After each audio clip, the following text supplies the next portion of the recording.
We're two husky young men here, so... What does that mean, husky young men? I don't know that word.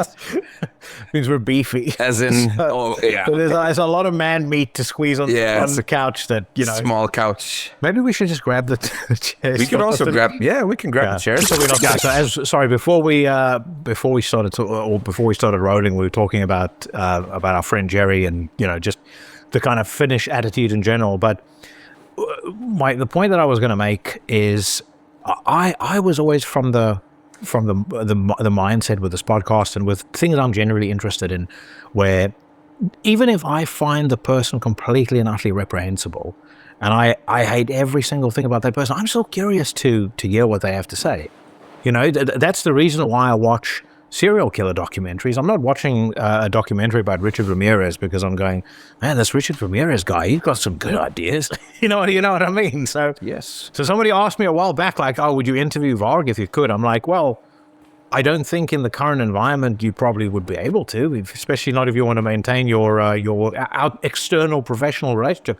But to have a actual conversation with a guy, how fucking fascinating would that be? To understand, like, what, things from his perspective. Why does he think the way that he does? You don't have to agree with a fucking word he says. Oh, no, but you could always have a conversation. That's what society is based on. If you can't have free conversations anymore, then why even live together? Yeah, 100%. Yeah. But let's talk about Groza. We're not here to talk about all of these other things. So you guys kind of feel like, it feels to me like your star is on the ascent a little bit. Inferno debut was this year, if I'm not mistaken. Correct, yeah.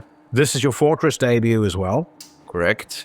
What? Let's talk just about Fortress and Inferno first of all. How did those shows go? How was the response? I mean, I caught about 3/4 of your set today. Yeah. The Grand Hall was fucking packed, and the people were really into it.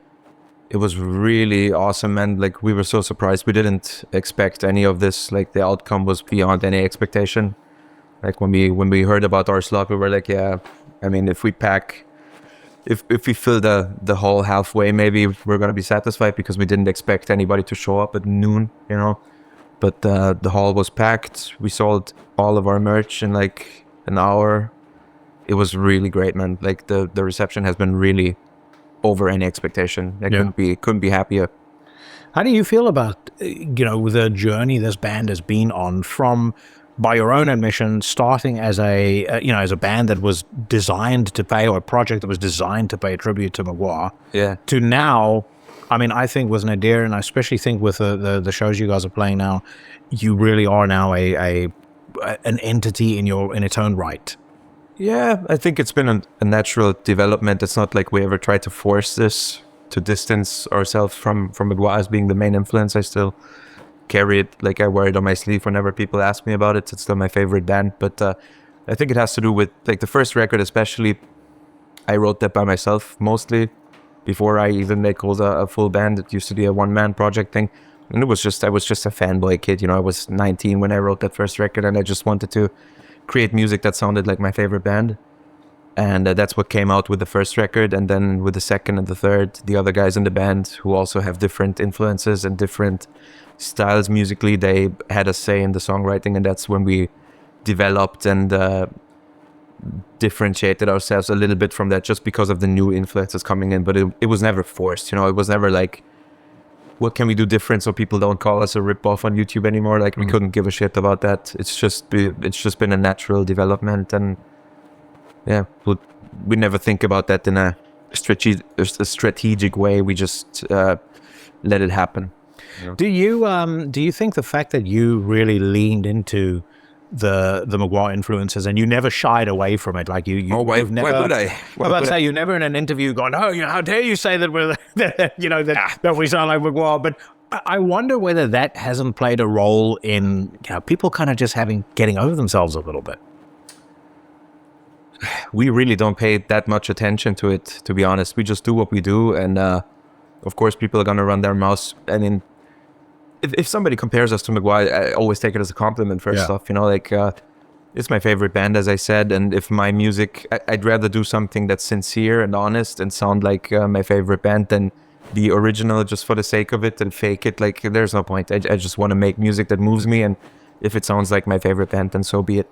I just get upset when, like, especially in the beginning, people accuse us of just hopping on the hype train because we wanted to cash in on the success of Mgła. Yeah, because Mgła, you can tell they're really rich. Oh, they I mean, they sell a lot of records, but we still have day jobs even to this day. You know, money has never been a motivating factor in Groza's history ever. So that's the one thing that I got upset about, where people have said like, oh, you're just copying that band because you want to cash in, because that's not our motivation at all. Like, we just do it out of the passion for the music. And yeah, everybody that sees us live, I hope we can prove it to them. Then, like, I invite everybody that draws conclusions like that to see a Groza show, and I think they will see what it's about then.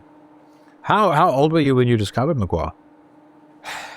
I knew about them when With Heart Towards None came out, but I wasn't that obsessed with them. Exercises in Futility really changed my whole perspective on black metal. That came out in 2016, if I'm not mistaken. Yeah. So I was 20 then. What was it about that album that resonated with you so much? So much. I was just in a place in my life where I was like, I didn't have a plan, I didn't have a perspective, and I felt kind of lost. And especially the lyrics and also the atmosphere of the record spoke to me in such a way, like I felt so understood. Like, it was like he's singing from my throat. And to this day, I haven't come across a record that has connected to me in such a deep way. So yeah, I'm always going to carry that with me, and it's always going to show in whatever I'm doing creatively, because it's just part of my blood. Mm-hmm. What had been your musical journey up to that point? Like, when did you get into music, and when did you discover metal? So I grew up in a musical household. Like, my dad, he was always into metal. He loved listening to all the 80s classics. He was way into Iron Maiden, Metallica, all the classics, you know. So growing up in that environment, it was always around metal music. And I started playing guitar just, I think I was 9 when I started playing guitar. And it just grew from there. Like, I used to love Black Sabbath and Ozzy and all the stuff that my dad used to listen to. I would learn that stuff on guitar, and then eventually get into more extreme stuff further and further on, you know. I was into death metal for a while, and then found black metal, found Dark Throne. That was a big breakthrough for me personally. And you remember how old you were? When I found Transylvanian Hunger, I was 16, I think. And that changed the whole game. I was totally obsessed with all the 90s classics, you know, and then Mgła, like, really took that to another level. What about the environment that you were in at the time? Because you grew up in Germany as well, correct? Correct, yeah. And Germany to me has always been, like, I would argue now more so maybe than then, but I feel like for a period of time, Germany was very much an unsung force when it came to black metal. There was a lot of extremely exciting bands and bands doing interesting things coming out of Germany. Like, where you grew up, did you have any of that influence around you, or were there any local bands around you that you could look up to, or that you could take inspiration from? Yeah, a couple, you know, but not too many. I live on the countryside, so there's basically no scene there. If you want to go to a black metal show, you got to go to Munich.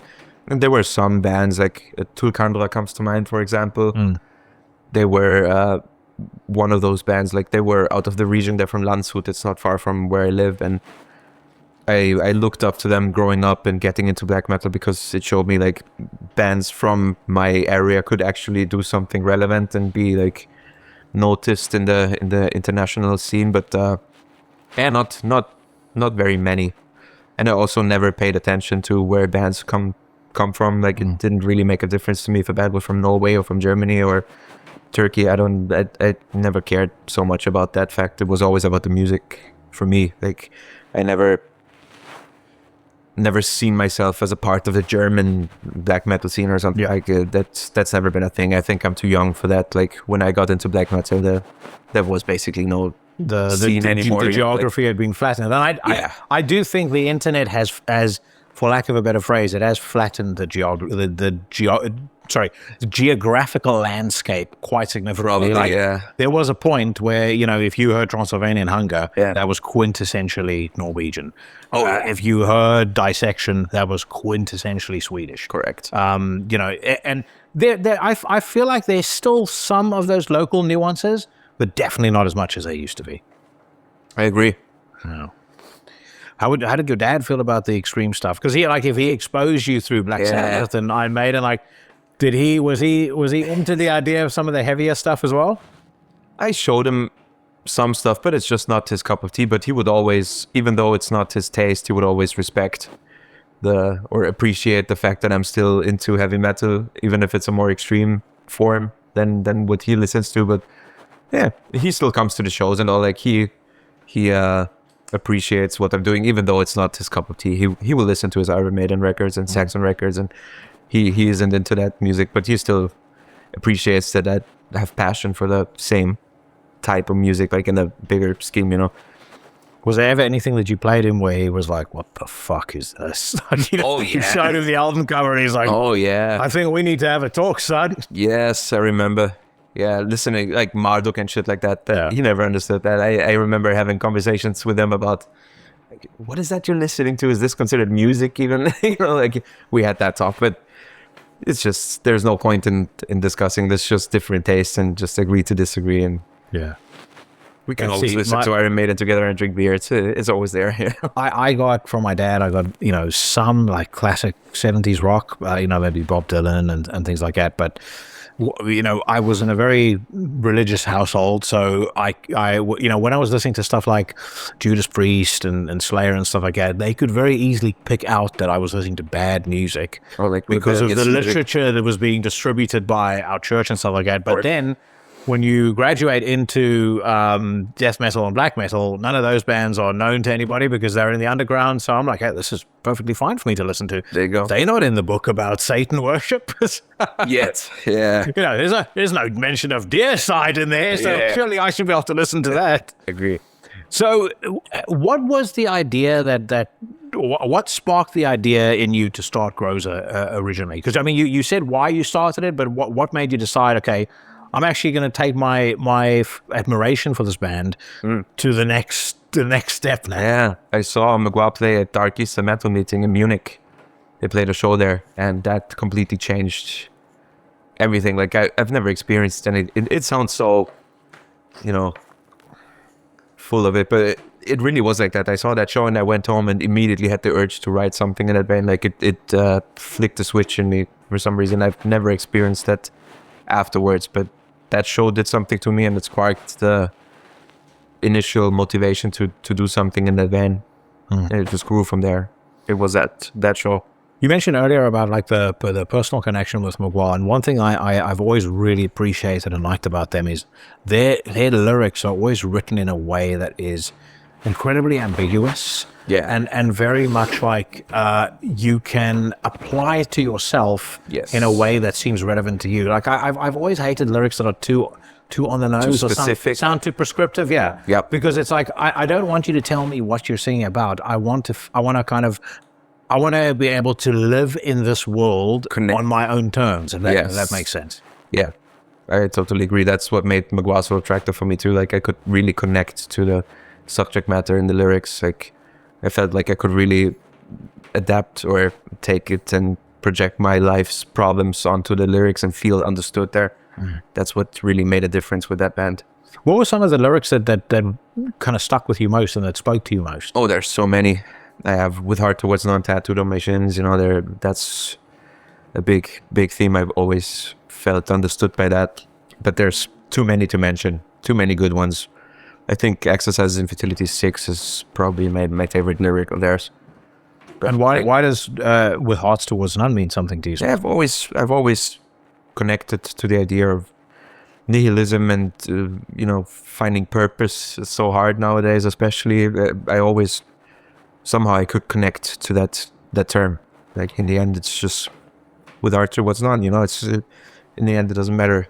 I always felt really understood and relieved that somebody else also thought that way about life. You know what I mean? Like, I've just connected to it. Yeah, I can't really explain why. It feels like there's a kinship like this unspoken kinship when you. What is that word, kinship? So it's almost like somebody who thinks on the same wavelength as you, Okay. Or like almost like a brotherhood. I was just talking to the Acrococker guys. Just like-mindedness. Yeah. Yeah. I was talking to the Acrococker guys just now, and something that David Gray said like stuck with me while we were talking. And he was talking about the kinds of people that are attracted to Acrococker's music, and he was saying, it's very much individuals that like this stuff. And I was like, fuck. We listened to this band for such a long time, and actually really just hit the nail on the head. Everyone I know who likes their music, they are real characters, and in every sense of the word. I'd kind of feel like, with the way you're talking about Mgła, it's almost that it's kind of that same connection. You feel like there's a kinship again. It comes back to the same word. Yeah, I just felt so understood in a point in my life where I didn't know where to go really, and it gave me a sense of feeling part of something and not alone with my shit that was in my mind at that time. And I've never experienced anything like that with another band or another record. So when did you decide to start allowing other people into that space you had created for yourself, adding new people to the band? Pretty soon after I started. Like I did the first demos in 2016, and I was in another band at the time still, and that band fell apart because it was just at a time in my life where like people finished school and people were moving to different cities, and people had different priorities too. Like that's why the old band kind of crumbled away, and then I just had all these songs, and I wanted to be in a band because it's part of what I am, and if I'm not in a band, then something's missing. So I was just showing these demos to my buddies that I've known from other projects or bands that we've been in before, and just were like, you want to do something with this? I have all this material. Why not play a couple of shows with it, with no bigger plan in mind or big ambition or whatever? I just wanted to be in a band, and it just developed from there. And to what degree have you evolved that relationship with them now? Because I think you mentioned this on Jerry's interview as well, but I know that they participate a lot more in the writing now, and they contribute a lot more in the creative process.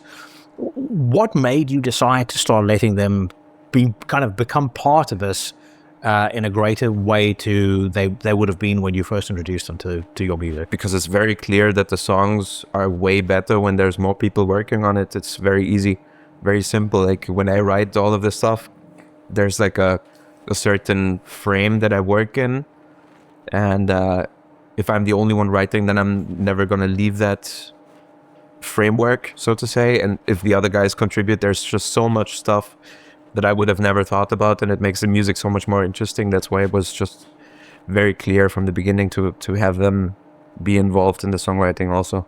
And it must be interesting and exciting at the same time to kind of see some of your ideas almost take on a different life or different form. Sometimes it changes drastically. Yeah, you're sort of putting it through a filter with your guitarist or drummer, whoever it may be, and it comes out sounding like, whoa, I never expected that was where it was going to go. That's a beautiful thing. It's not about me anymore with this band. It's about the band. When you think of like the modern black metal scene today, like, do you feel like it's in a better place creatively than it was? Like, what was your general sense of where black metal is today? It's really hard for me to say, because I've never really seen myself as part of a scene, if that makes sense. Like, I wasn't around when the first initial black metal hype hit, like in the 90s and shit like this. I don't know what it was like. Like, I wasn't even born. So I have a hard time comparing, and I don't know. I don't consider myself part of a scene, or I don't consider Groza part of a scene. We just do what we do. It's really simple when it comes to that. Yeah. Like, I couldn't give you a proper answer to that. I don't know. It's interesting getting your perspective, because I mean, a lot of the guys that I speak to on the show are guys that have been around for a very long time. Yeah. And I mean, even though like I was a teenager when the Norwegian thing happened, and I wasn't into Dark Throne in 1992, for example. That was probably 3-4 years after that. So I got a sense of the notoriety around it, and I got a sense of like the scandal and everything, the mythos. But I only got into the music probably a couple of years on. But it's interesting speaking to somebody who, I mean, you know, I certainly would consider you part of the black metal scene, but who's didn't come from that era now as part of it, and your perspective on the style of music and on, you know, as I said before, the health and the state of the style of music. But it's also interesting to hear you say you don't feel like you're necessarily connected to that. Yeah, I don't understand what the scene really means anymore at this point. You know, we never experienced shit like this, or we never also wanted to belong in some scene. We just did what we did, and like, of course we are part of, like, we play black metal, so of course you're gonna be in a certain bubble with other bands and stuff like that, but we never let that dictate, like, in terms of artistic direction or whatever. Like, we never let it come too close. Like, we just do what we do. And for some people in the scene, whatever that may mean, that's pushing a boundary too far. That's not even considered black metal for them anymore. I don't know. I don't care. So talk to me about Nadir, because I think, based on what you've been saying now about, you know, that creative freedom and trying to disconnect yourself from any external influences, barring whatever you set out to do with the band, I think what you described there is probably most perfectly realized on Nadir. Like, I listened to, you know, in anticipation of us speaking, I listened to, like, all three of your albums, you know, back to back to back. Nadir definitely sounds to me like the record with the most unique identity, and like almost like in the short time we've been talking now, it's the record where I hear you coming out the most clearly. Yeah, I can see why you think that way. I don't know. Nadir was written in a different situation also. Like, Nadir was written in a time where our old bass player got sick and he passed away afterwards, and that's one of the main themes on the record, and I think that's contributed to the way the record feels in terms of being open and honest. Like, with the first two records, it felt like we had boundaries, especially writing lyrics, and with Nadir we just needed to let go of that stuff because there was so much intense shit happening in our lives that Nadir was the vehicle to get that out of the system, and that's, I think, what makes Nadir different to the previous records when it comes to that. But musically, we didn't have any different approach. You know, we just did what we did, and I think we just matured naturally because everybody found their place in the band over the course of the last records, and it just evolved into that thing that Groza is now. We never really thought about that or had a plan about that. We just let it happen, and it's a very natural thing. We really don't think about that too much when we write. Well, one thing for the male psyche that's not natural is to open up and show vulnerability, especially especially in a platform and an environment where you will have so many ears and eyes on you. Yeah. Was it disconcerting for you to do that? What does disconcerting mean? The phrase, I'm sorry. Yeah, no, that's fine. So it's ooh, does it make you feel uncomfortable? Like, yeah, uncomfortable. Like, it doesn't come naturally to you. Totally, to be that open on a piece of work that you do.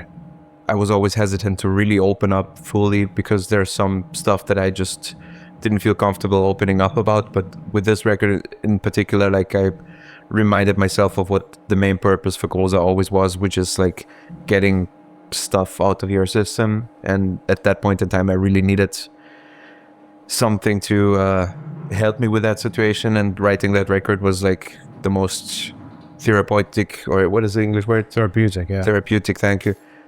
Most therapeutic experience when it came to that, and I really needed to write that record in that moment. It really helped me deal with the whole madness of the situation, and that's what came out. I just let go of all boundaries that I set up for myself, and I just wrote what came from my heart, and that's what happened with that record. When you have that level of kind of personal connection and vulnerability to material, is it hard to play that music live now? Yeah, it is difficult still. Like, I could never just replicate it and not go back to the way I felt when I wrote it. It's always connected. Like, I always put myself back into that state of mind or in that situation when I wrote it. It always plays in my head when we play that song live, which makes it sometimes really exhausting because it's like deep, dark emotional stuff, and it's not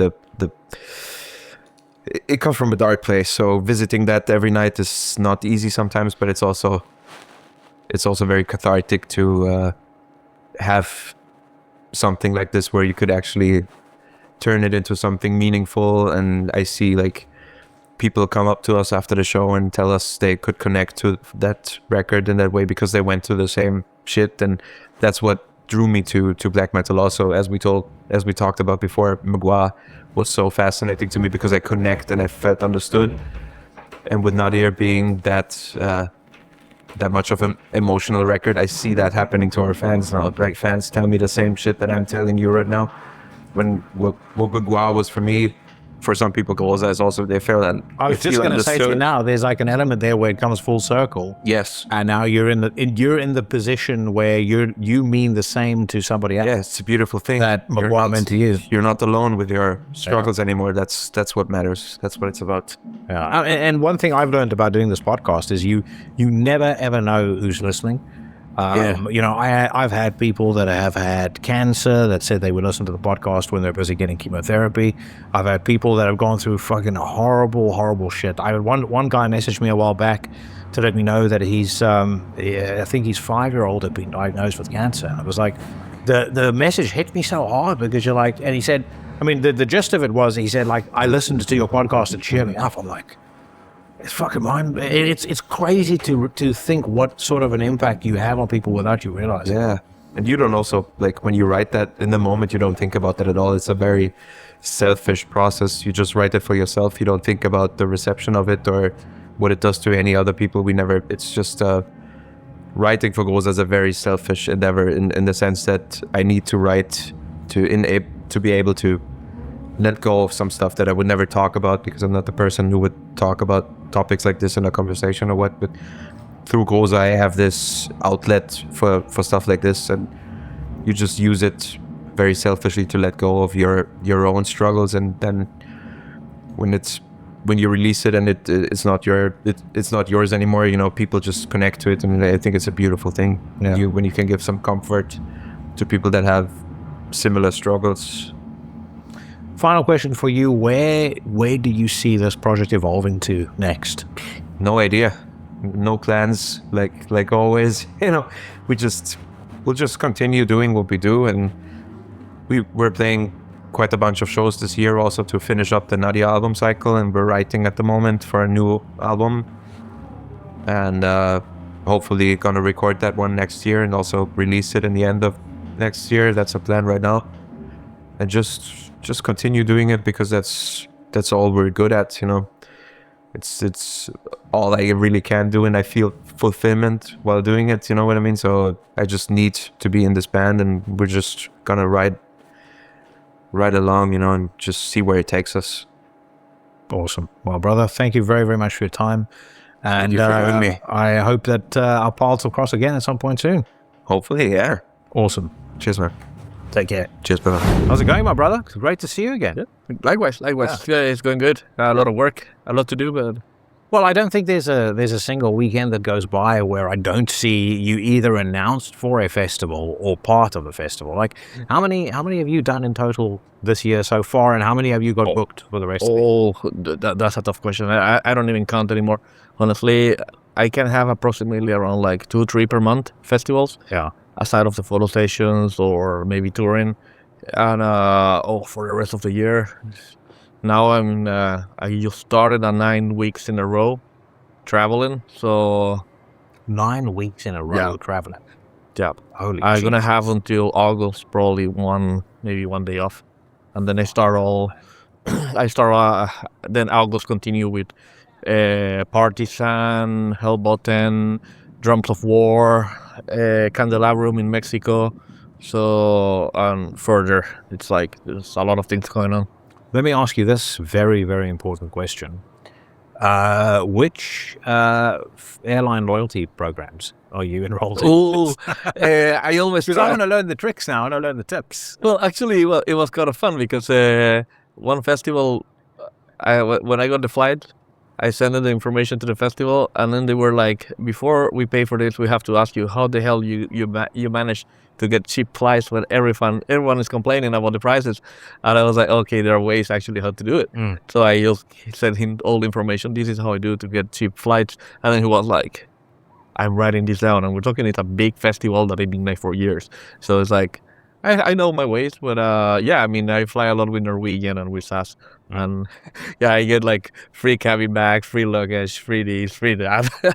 I'm very lucky with work. I can use, if I fly for business, I can use my own like British Airways Executive Club number. So I've been upgraded now to Silver Tier until the end of 2029. Cool. Which is fucking awesome because it means business class check-in no matter what class of flight you're flying in, lounge access no matter what class of flight you're flying in. You get more reward flights, and then the other tip that I would have for frequent travelers: get hold of the Amex, whatever Amex card is done in partnership with your airline of choice, because those points rack up really quickly and they're worth a shitload. Yeah, it's always good to think, and I mean, in general, it's the promoters or bands or labels or whatever who book for me. But I always try like to get the lowest cost as possible for them. I've heard that you insist now on business class, and you said, look, from next year that goes up to first class. So take me while I'm cheap. Well, I wish. I wish. Yeah, no, I managed to scrounge a couple of business class flights out of work. I did that when I was a pilot. As a pilot, usually. How do you go back to flying normally? Yeah. I mean, I did fly normally in April, and it was a fucking nightmare. I hated it. Not only from a pilot to a passenger, it's even worse. Jesus, I can imagine. Like when you're used to sitting in the cockpit, and then when you have to sit down like as a regular passenger, it's very difficult. I used to love airports, now I hate them. Oh, dude, I've spoke about it on the podcast the other day. It's my thing I hate the most, airports. It's horrible. No matter how I fly. Like, when you fly business class, at least it makes it a little easier. And now that I can do the check-in, I don't have to stand in the queues as much, but it's the queuing. I can't stand queuing. And the waiting. Yeah. The waiting, and then it's like... Okay. The terrible food in the airports, overpriced. And then the worst thing is the people. I find in airports... Every single human being in an airport goes down to the lowest possible IQ in the room. Like if there's a moron in there that's got a 50 IQ, everybody behaves like them in solidarity. And then they'll forget how to queue. They'll forget how to wait their turn. Yeah. They fucking push you out of the way. Yeah, no manners at all. No, it goes back to the primitive. Yeah, 100%, 100%. So tell me something. I have noticed this, and I'm keen to get your take on it. But about when we first got to know each other, it was 2023, I think, was the first time I met you. And at that point, the only time I had seen somebody announce a photographer was Fortress Festival, when they announced you as Necroshorns, that were, being the house photographer. And beyond that, I hadn't really seen it happen before. Now it kind of seems to be standard practice, table stakes. Yeah. Every single major festival, has gone out of their way this year to announce who their house photographers will be. They're almost presenting them like talent and rock stars and celebrities in their own right. Do you kind of feel that change or that shift happening as well? Yeah, this is a situation. Photography is not only about taking a photo, it's about creating art. Many people have forgotten the process about this. Like, we are not here just to take one photo. We are here to document in an artistic way. Times have changed. Back in the days, just give a flyer in the streets probably will help you to get attention. That doesn't work anymore, honestly. Why you want to go out to the street, print so many flyers, give it around to people that will put it in their pockets for seeing later at home. They drop their pants in the laundry, they wash the pants, the flyer get destroyed. Forget about it, And let's be honest, when you go to the festival around, you see flyers all around the floor because people give it to them in the hand and they just throw it into the floor. They don't care about it. So that marketing strategy have changed. I have worked very much,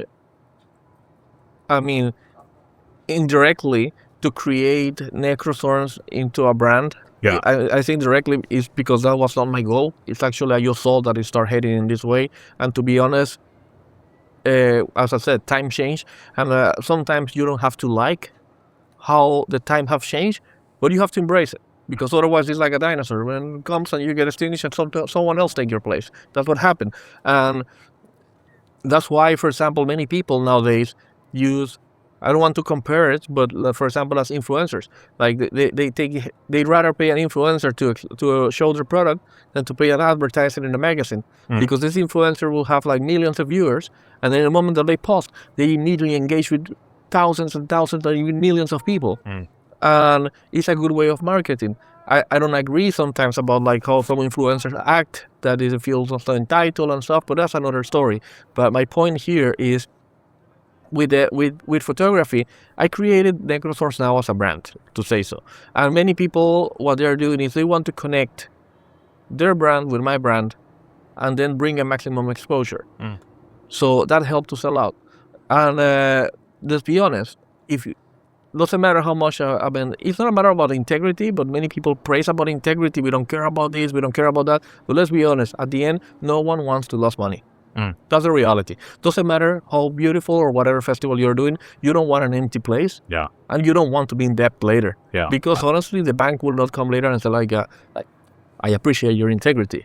so no. Hey, listen, that $500,000 debt that you racked up, it's all right.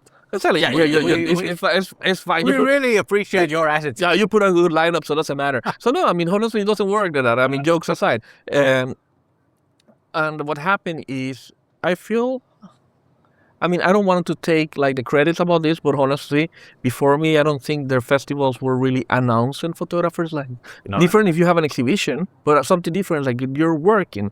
And I think it's something very positive, because first, the festival get some recognition that they are investing in their visuals, and second, it's opening the doors for people to grow, to transform, to show, and to create more art. Like they already know, like for example, if this photographer is gonna be there, they already know more or less what they're gonna expect, like in the visuals later. And people honestly, it's kind of trendy that you go to an event and everyone is literally shooting photos with your phone. But people later like to go on Instagram or Facebook or something and look at the photos of the festival, and they want to feel like identified, like, fuck, this photographer that I admire shoot this photo, and I was there. I saw this happening. So they want to feel that they're part of it, So, yes, it has changed. It's not about an egocentric thing. It's about honestly getting recognition for your hard work as well. And yeah, I'm pretty sure many photographers didn't like that I was getting the recognition, and they were in the same place and no one is saying anything about their name.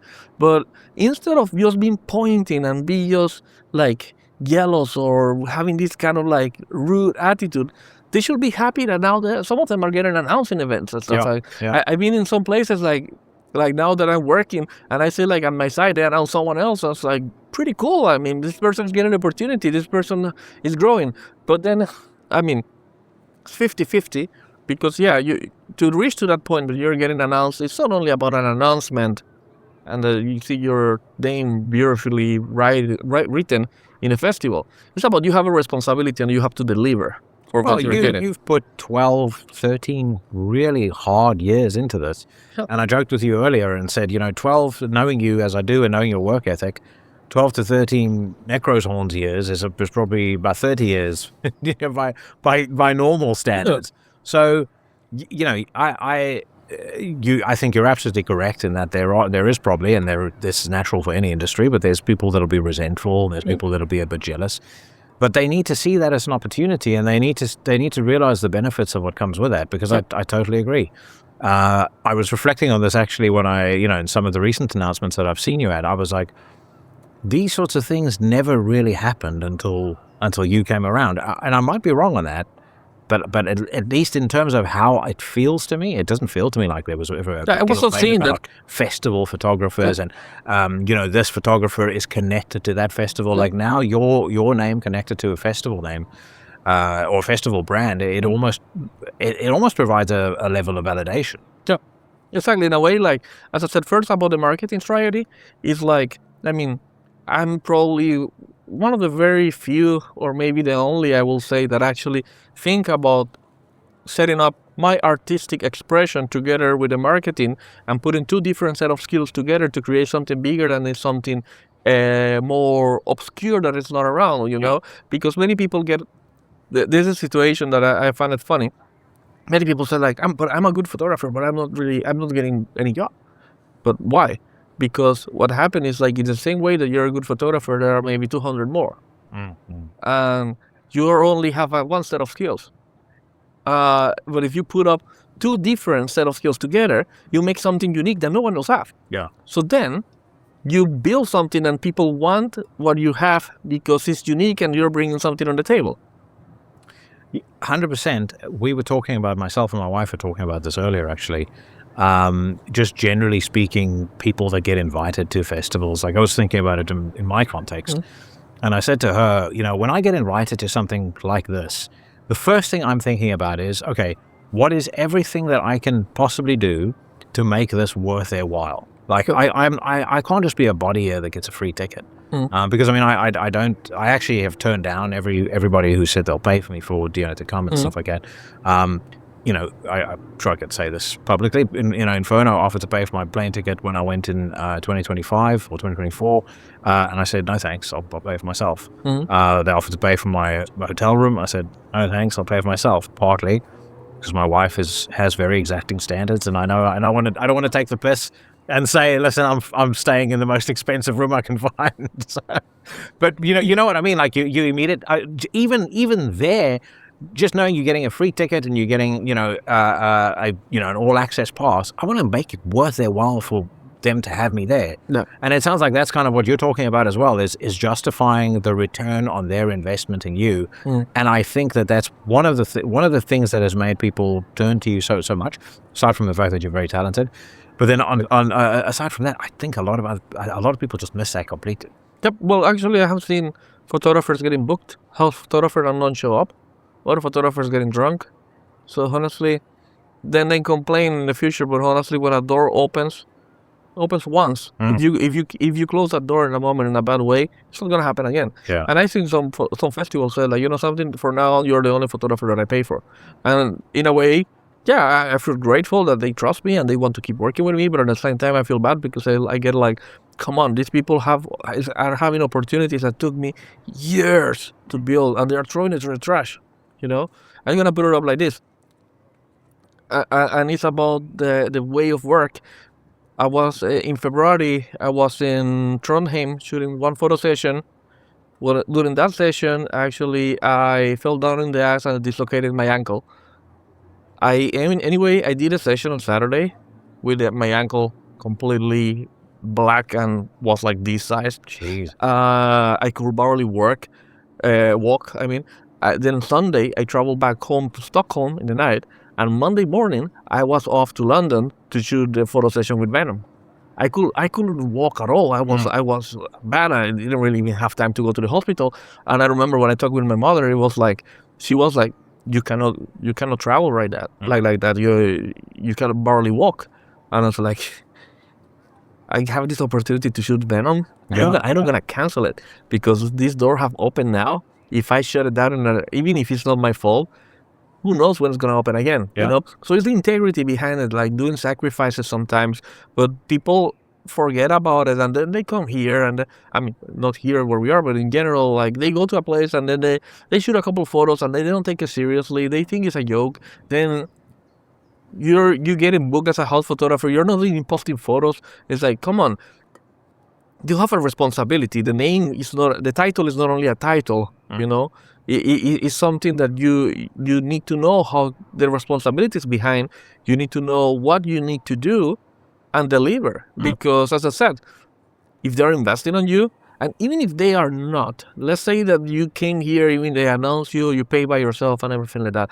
But then as you're getting a name out, like you're working as a house photographer, then for other festivals that they probably will like to book you, they will not do it because they see you did nothing in the other festival. And that also ruins for other photographers then to get opportunities because they say like that, they don't take it seriously either. Why you should pay for them, you know? Yeah.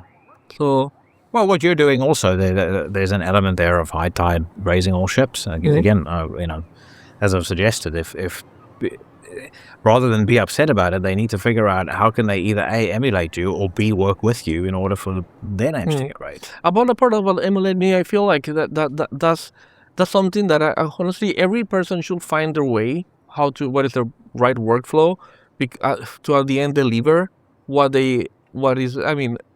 there's many ways to work. At the end, the last part that is actually what you deliver is what is important if you do it in the right way. So you find your way what works better for you. But that's the other part that actually I feel is bad. Some people see what I do and they try to copy it. Yeah. And I something that I hate is copycats. Because I have my way of working, and as an artistic expression, it's like writing a song. You have millions of ways to write a song, you know? You have millions of ways how to play the guitar. Why you want to do it exactly like someone else? If I'm booked in a place and they book someone else, they don't want exactly the same thing. Yeah, they don't want one guy who's Necroshorns light, and then the original Necroshorns. Yeah, you don't book in one festival. I'm gonna put it up like this, and you consult on that. You don't book in one festival, like for example, you don't book Metallica and the cover band of Metallica. Yeah, you know, and I don't say that some other people are my cover band, but I say like they should find their ways. And actually, quite annoys me when I see like some people trying to do exactly what I do, the same way. Even I have my way in how I show my work, how like, for example, the prints that I sell and stuff, and they come up and they post it exactly in the same way. It's like, there's millions of ways. Be yourself, be authentic. People want authenticity. People don't want a copy of someone else, you know? So for me, that's an insult for the art, because that shows that you are not original at all and you don't have ideas by yourself. So you're just copying what someone else is trying to do. And then you will always be a copy. It looks bad. I mean, it's good to be inspired. Honestly, I'm inspired by a lot of photographers, but a lot of different kind of artists. Nothing wrong about the inspiration, but another wrong is to take their homework and copy exactly the same thing and deliver it. I mean, that's not the way. Well, what photographers did inspire you out of interest? Well, I like very much Helmut Newton, that he redesigned what is fashion photography. I like Paolo Roversi. He's been the photographer for the House of Dior for many years. For me, his photos are like insane amount of emotions. It's quite fun that I'm talking about fashion photographers. High-end fashion. Yeah, but it's what I always say, like, who have the best photographers in the world? National Geographic and fashion houses. Yeah. So if they have the best photographers in the world, most expensive ones, is for a reason. Yeah. So you definitely have to look what they are doing. You don't have to agree in certain things, but definitely they are doing something good. And Paolo Roversi, his photos are like insane. I mean, it's just so many emotions and emotion on his photos that you see that is fluent, you know. So, and when you hear that people speak, it's actually it's poetry, literally, and they are portraying their poetry in images later. So that's what actually inspired me, and that's what I try to think outside of the box. Some other people will try just to see another photographer in metal or in rock music and stuff like that, and at the end you end up actually, as I said, like being a copy of someone else. I try to see something outside of the environment where I work and put it how it works for me. Yeah. At the end, neither of them shoot music in general, but I think I get the inspiration for them and I put it on with my own touch and I get something unique. So that's what I try to do. I think in photography that's particularly handy as well. Yeah. Because as you say, I mean, you know, there's a lot of people that take photos of metal bands and rock bands and stuff like that, and many of them have a quite similar language that they present that work in. But actually, there's so many other avenues to look at where you can go, I really like what this person did here. I think the way that they framed this particular shot worked really, really well. Yeah. And then applying that to your own design language and your own way of doing things in a metal environment. Again, I mean, that's why your work is so unique. You also made an interesting point earlier, and I completely agree with that. I genuinely do look forward, and it's a big compliment to you. I do look forward when I'm at a festival of seeing your photos the next day. Thanks so much. First thing I did this morning was log on to Instagram, and I was like, okay, what photos did he put up? And I saw the one that you did of Golder. You know, you got a couple of really, really stellar shots that you added there from the weekend. What do you think of this weekend so far? It's been pretty good. Yeah. Very hot. But it's been great. I mean, good selections of bands. I always say here in Fortress, the atmosphere is great. They have a great crew.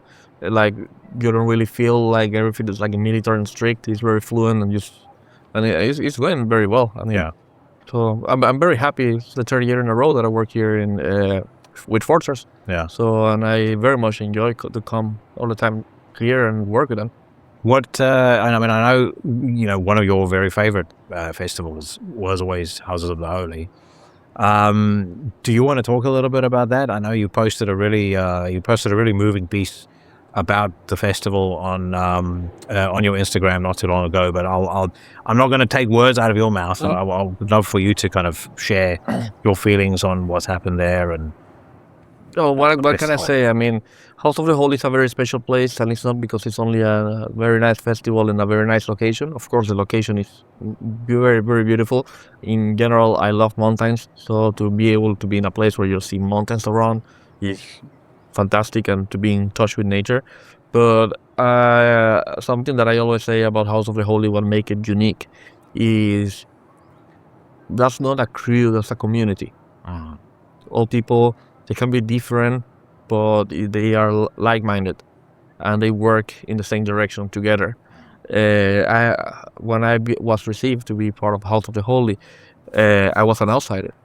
I mean, mostly many of them are Germans or Austrians. I don't speak the language, but I felt that we connected in a way, and I was well received in the festival.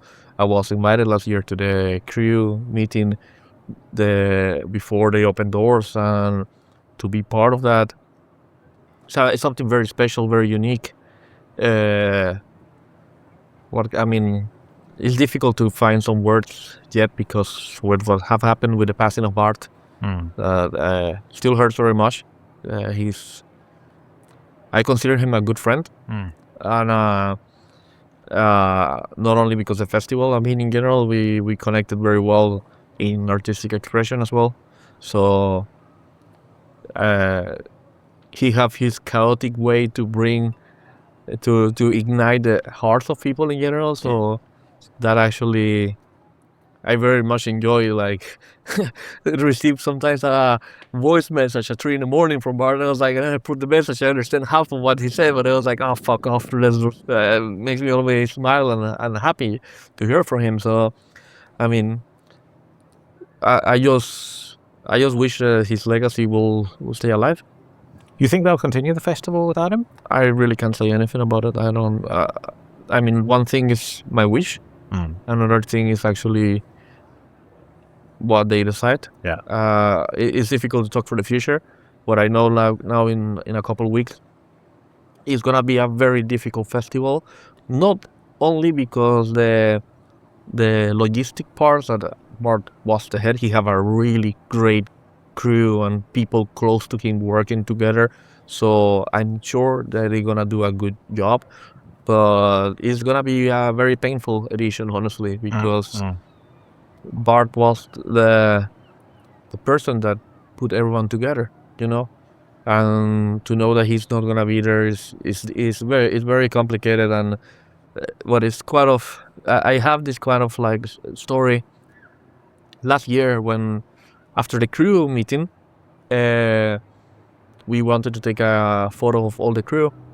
And what I was going to do is, like, I prepared a camera. We went in front of the pole. Everyone sit down, and Bart started walking towards the back. And I was like, "What are you doing?" He just looked at me like what? It's like, "You should sit in the front." And he was like, "No, and everyone." And that shows how humble he was. He didn't want to show that he was the center of it. But everyone doesn't need to be the guy who's at the center of attention. No. I mean, but everyone knows, and everyone pushed him to be in the front, and he was a little bit awkward. He sat in the front, and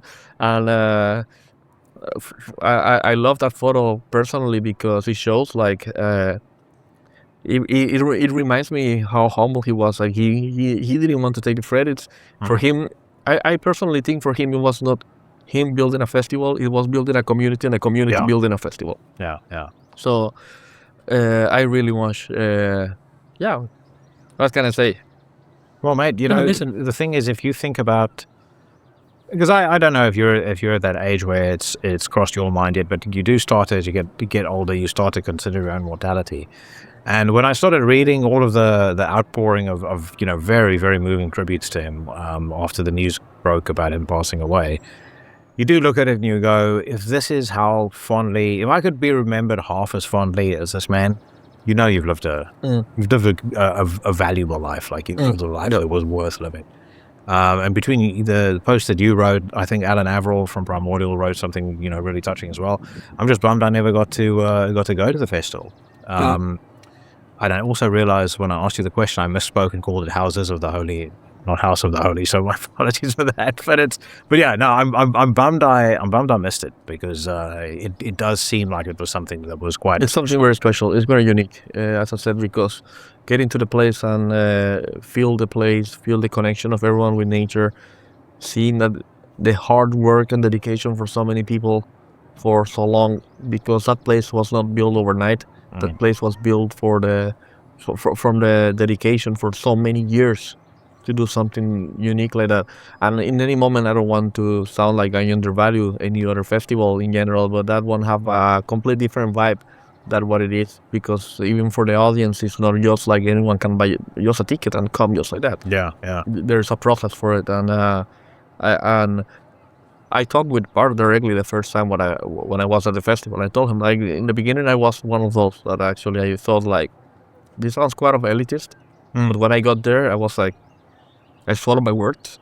I was like, wow, I cannot say anything negative about this, or I mean, I didn't mean it in a negative connotation either. I mean it in a way like I don't really understand why, but when I got there, I quite of feel it right away, like how that place is built, So the way that he used to call the stage the temple, and if for a reason you go to the place, that's a temple. Yeah. That's a temple. So it's a very, very powerful thing, Yeah. You've had an unbelievable vantage point for a lot of very, very cool festivals, very cool shows, very cool sets. What are what's the 2 or 3 biggest highlights, like where you've either been in front of the stage taking photos, or just something that you've seen happen on stage that you just like, fucking hell, I feel so fortunate that I had the opportunity to see that with my own eyes? Oh, that's a very difficult question, honestly. I mean, first of all, I will put it up with House of the Holy to have the opportunity actually to be trusted to shoot there. Yeah. As part of their crew. They are very selective. And for me, I enjoy concerts with my camera. So I don't really enjoy just to go there and seeing, because my software is already set up in a way like I start seeing stuff. You're planning how to frame a picture. Right away. It's like, that could be a photo, that could be a photo, that could be a photo. Or I see the photographer shooting, I was like, why are they shooting that moment? It's not going to work. So my brain is set up in a way like, honestly, I enjoy very much to be with my camera shooting. But I mean, there are moments and situations that probably I have enjoyed more than others, or moments that I've been like, what the fuck? Like, for example, when I was shooting December Darkness at 1349, was going up on stage, and Frost and I don't recall who was the other member went up on stage, and they both of them Spitfire. And in that moment, I get to one side. I didn't notice that the other was in front of me, and I was getting the photo from Frost. And when the other spit the fire, all the kerosene were used showered me, everything. My camera was dripping, everything, my arm, and everything. I was like, oh fuck! So I have to run to the backstage, and it's like with dishwasher, start cleaning myself. Yeah. So I mean, moments like that is like, in a way, it's like I get like, what the fuck? It could have happened to anyone, but considering my background, where I come from, like, to have the opportunities, like, where I come from is my dream when I was younger, living in Panama, was actually to at least see one concert, and I will have been done for life. It's like, at least I saw one concert of a band that I like. And now being like, as an example, Frost telling me, like, when I'm playing with 1349, just go anywhere on stage, do whatever you want, feel free. I mean, I love your photos, so I'm very happy to have you there, to hear those kind of things. Or it's just mind-blowing to have the opportunity to do a photo session with Venom, and Kronos like opening up and having a chat with me. What do you think about this? You want to hear my opinion as well, and to know that I'm influencing how a legend should look or what is the direction for the photo session is like. I get goosebumps because it feels surrealistic for me. I completely identify with that. I had a conversation with Yusef from Mgła this morning. Yeah, fantastic. And I was asking him, like, when you think about your time in music, what's the first words that come to mind? And for me, I often think to myself, like, how on earth did this happen? Exactly the same as you.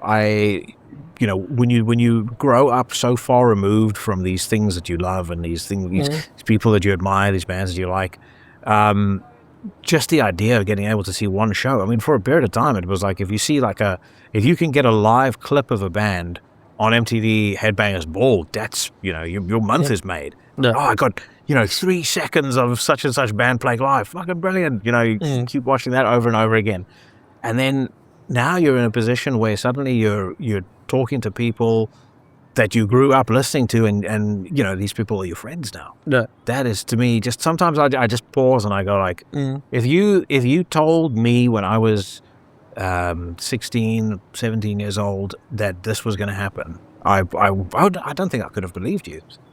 I would have thought you're fucking out of your mind. And it's a very, I think about it because it's a very humbling thing. You have to remind yourself of that. Yeah, you have to ground as well. And it also, I don't know about you, but it makes me hungrier to keep, in a way, almost proving myself, but just keep getting better and better and better. Like, I feel like I need to do something to justify and to earn that respect. Yeah, actually, 2 years ago, I was on tour with a band. That was probably my first tour that I ever done. And I mean, I already have some work done. I already work with some festivals and stuff, exhibitions. So it's not that it was something like new for me, like to be out on the road or something. But I just looked at him and I told him, like, was one of the band members, and I told him, like, I'm really blown away, like, to see how much, like, my work have grown, that now I'm touring with you guys. And he said, he looked at me and said, like, well, enjoy it while it lasts, because it's not forever. And I told him, I just looked back at him and said, like, I'm just starting. Yeah. And he laughed. I mean, not in a bad way, but he just laughed and stuff. And, like, actually, 2 years later, literally, we met, and I was like, you remember when I told you I was just starting? And he was like, he just looked and said, like, fuck you, now you're even more famous than some of the bands that you should. No, that's true as well. So I was like, I mean, I don't really mean in any moment about that, because I mean, the bands that I shoot is because I like them. I don't care about how famous a band is or something. It could be the opening band, like, have probably one demo and it's still independent, no label or anything. And I will also appreciate to shoot them equally that a bigger band or something. But it's like, my point with this is, like, my motivation is what feeds my hunger to keep going and see what will bring for the future. Because I feel like I'm going through terrain that is quite of, like, very dark. In a way, what I mean is very dark is, like, it's uncertain. You don't really know what will happen. In the same thing that, I mean, that you grow, you can fall. Yeah. That's a reality. And that's what many people should get reminded by themselves, because they feel that they get immortal when they are just growing, and that's not the truth. You are mortal like anyone else, and you can destroy your career very easy. So it takes thousands of years to build an empire, but it can take 1 week to destroy it. Say one day to rip it all down. Exactly. So, but back to my point is, like, it feels amazing to see where it's going, and I feel hungry to see where this dark terrain will light up and what will bring in the future. I mean, for example, when I received the email asking for Venom, I was like, I thought it was a joke. Oh, really? Yeah, because I was like, come on, Venom, yeah. So I mean, things like this. It's like, I mean, it's mind blowing for me, and then later to see that the album, one of the vinyls, got in a special bundle released in Sweden Rock Magazine with the vinyl that was limited edition, together with a photo signed from Kronos. Yeah. I was like, what the fuck? Yeah, this is my photo. I was like, I get goosebumps because, I mean, those are legends, and wow. Well, brother, when you get that call from Metallica, don't I'm still going to consider it. Let's see if they recall me. I am sure something big will happen like that. There's no question about it. But dude, always good catching up to you. My pleasure. I was like catching up to you. I can't catch up to you. Always good catching up with you. My pleasure. But we'll talk again soon, brother.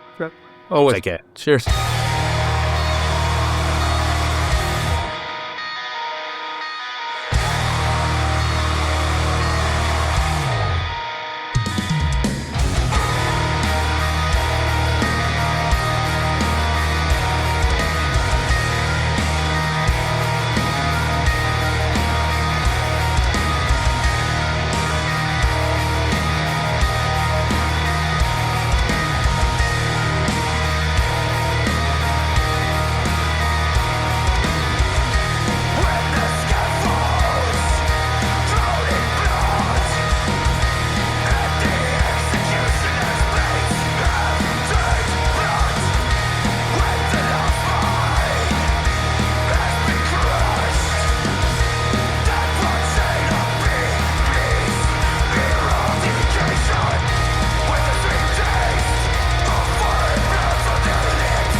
You just listened to Equal Silent Cold by Groza.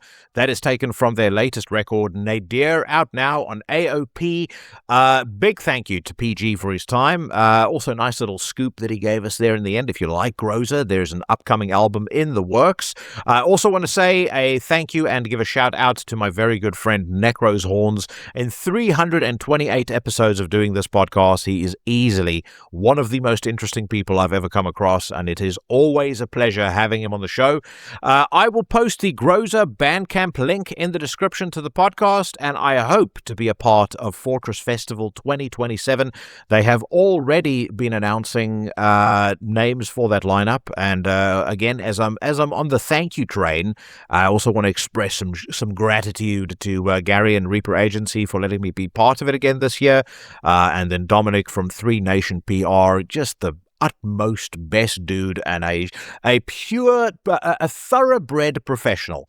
That's about the best way that I can describe him. I always send him messages whenever I give him a shout out on the podcast, and I say, brace yourself. This time round, I said the most horrible things about you imaginable, but no, I could never be horrible to Dominic. What a fucking nice guy. I will talk about next week's guest in the Weekly News Rant, and that's coming up in a few minutes. I will be joined by the Sheriff Mike Scondotto, always a very popular co-host for the Weekly News Rant, so don't go anywhere. Before we start that, we got us some unsanctioned filth to take care of, or to be exposed to. The band in question this week, Filthy Ilk from New Jersey. They have just put out their second self-recorded, self-financed EP. I think they deserve way more exposure than they've had to date. The EP is called Weaponized Natural World, and you're about to hear Delusions Mirror Truth.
Filthy Ilk out of New Jersey, taken from their brand new EP, Weaponized Natural World, that came out on July the 4th.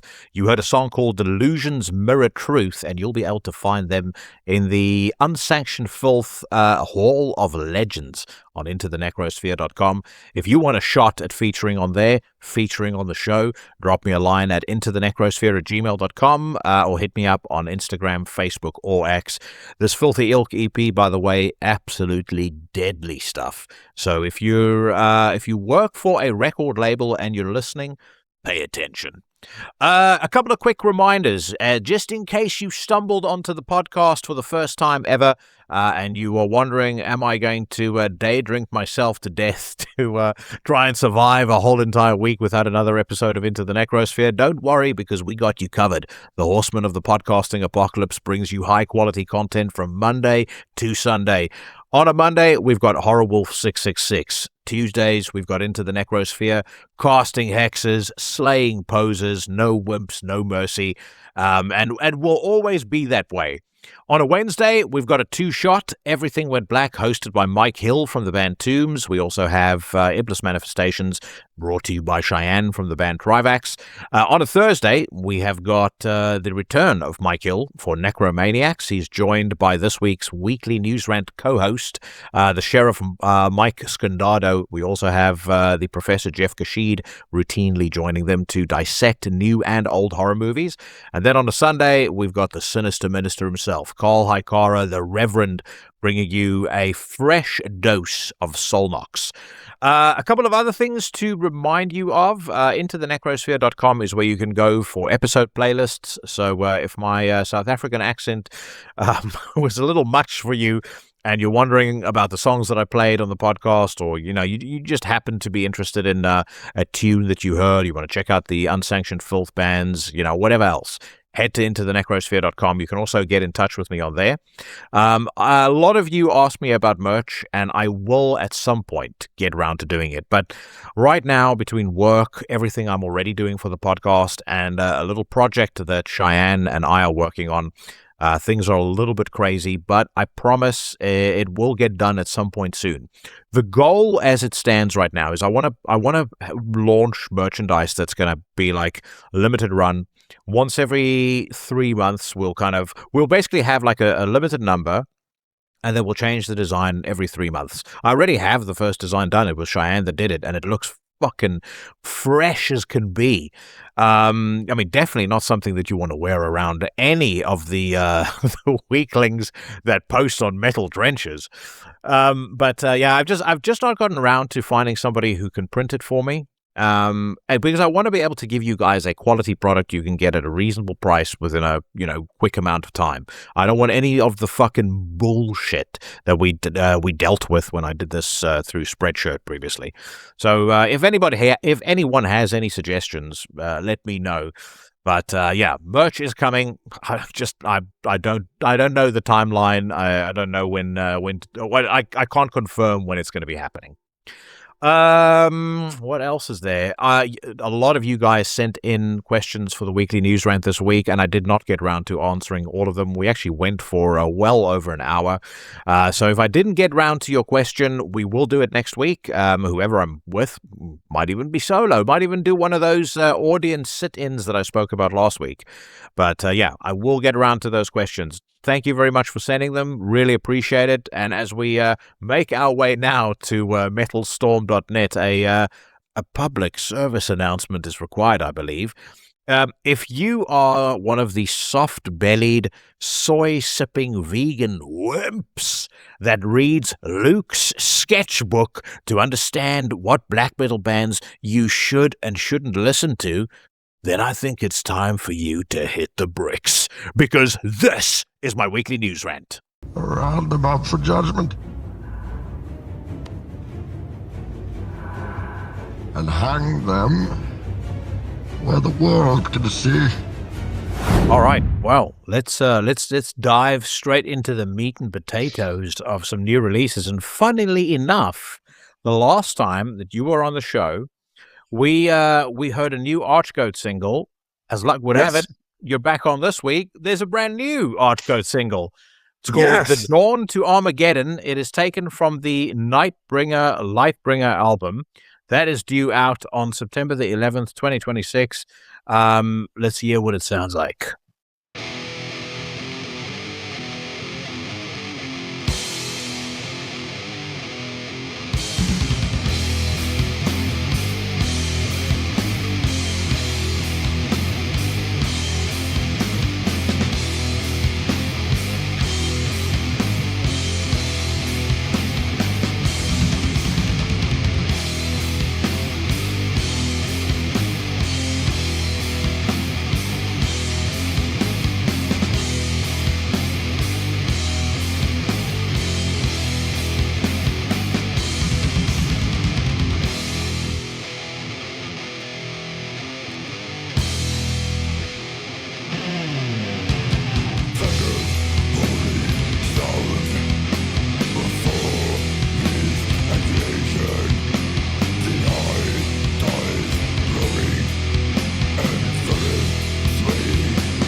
Slightly more subdued, I think, than we are used to hearing Archgoat sound like, but I don't know what your thoughts are. I love it. When I heard the first single off this record, it instantly went into the contenders list for the best of 2026. I have now had the privilege of hearing the whole thing, so I can tell you unequivocally, nothing is taking that album out of the top 30. I love it. I like slow Archgoat. I love the keyboard kick in. This record sounds really fucking good. And I was lamenting their lack of U.S. presence the last time because they haven't been here in a very long time. And they're coming in November. Ticket has been purchased. So very excited about that. Oh, they're playing. That is very cool. Who are they playing with? It's just them. They're playing with Stress Angel. Mm-hmm. And I forget the other band. No one's super big, but it's a venue in Brooklyn. They're playing, I think, the Meadows or the Monarch. I can't even remember. It's two venues right next to each other, but I think they're playing the Meadows. But ticket has been purchased. Very excited. Like I said, they played Brooklyn a really long time ago, and I missed the show for some dumb reason. This sounds excellent. This is probably going to be absolutely one of the best records of the year. I've not been blown away by a lot of records this year. I don't know. I mean, I've been very kind of picky and choosy, but this vinyl has been pre-ordered, so I'm very excited. I pre-ordered my hoodie and my T-shirt. Nice. I have been thoroughly impressed by this. I enjoyed the previous album, but this has caught me in a way that Worship the Eternal Darkness was never able to. I find the production sounds a little thicker, a little meatier. Just everything about the record so far sounds a lot more muscular. And as I said, I say so far. I actually heard the whole thing on Friday. It is just packed with sick riffs, awesome atmosphere, typical Archgoat brilliance. But I feel like almost everything that's great about this band has been dialed up. And you are absolutely correct. They are going to be playing at the Meadows on the 8th of November. They're also playing, for anybody in the US that wants to see them, November the 6th at Mass Destruction Metal Fest. That's in Atlanta. And then on November the 7th, they're playing at Reggie's in Chicago. And if they survive Chicago, they will be out in that's like, I got to be honest. Sometimes those dates make me nervous Chicago is nowhere near Brooklyn, so that's a very early flight or very late flight or whatever. So yeah, let's cross those paws.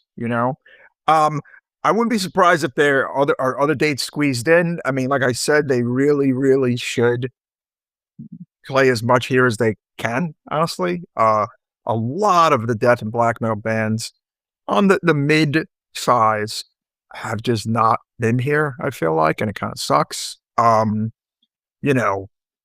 I'm just really glad that they're coming here. Obviously, none of them have any kind of crazy ass criminal records or anything, or But dude, they're big in New York, man. You see a lot of Archgoat shirts. The last show they played here was packed, from what I heard. I mean, this show's going to be packed. A lot of people are very excited about it. So, just get on that damn plane, guys. There you go. Sick. Well, officially, that gets a top-notch recommendation. No question. Yes. We have a couple of questions that have been sent to us. I hope you like that American Ninja 4 motif that I used for the post. I did like it. I like it with the nunchucks. I have frowned upon some of your choices, but this one I liked, I have to say. I find the cheesiest thing I could possibly find. So like today, and I was thinking what could be, because last time it was Delta Force. So I thought, how do I step it up from there? American Ninja 4 was the one that came to mind.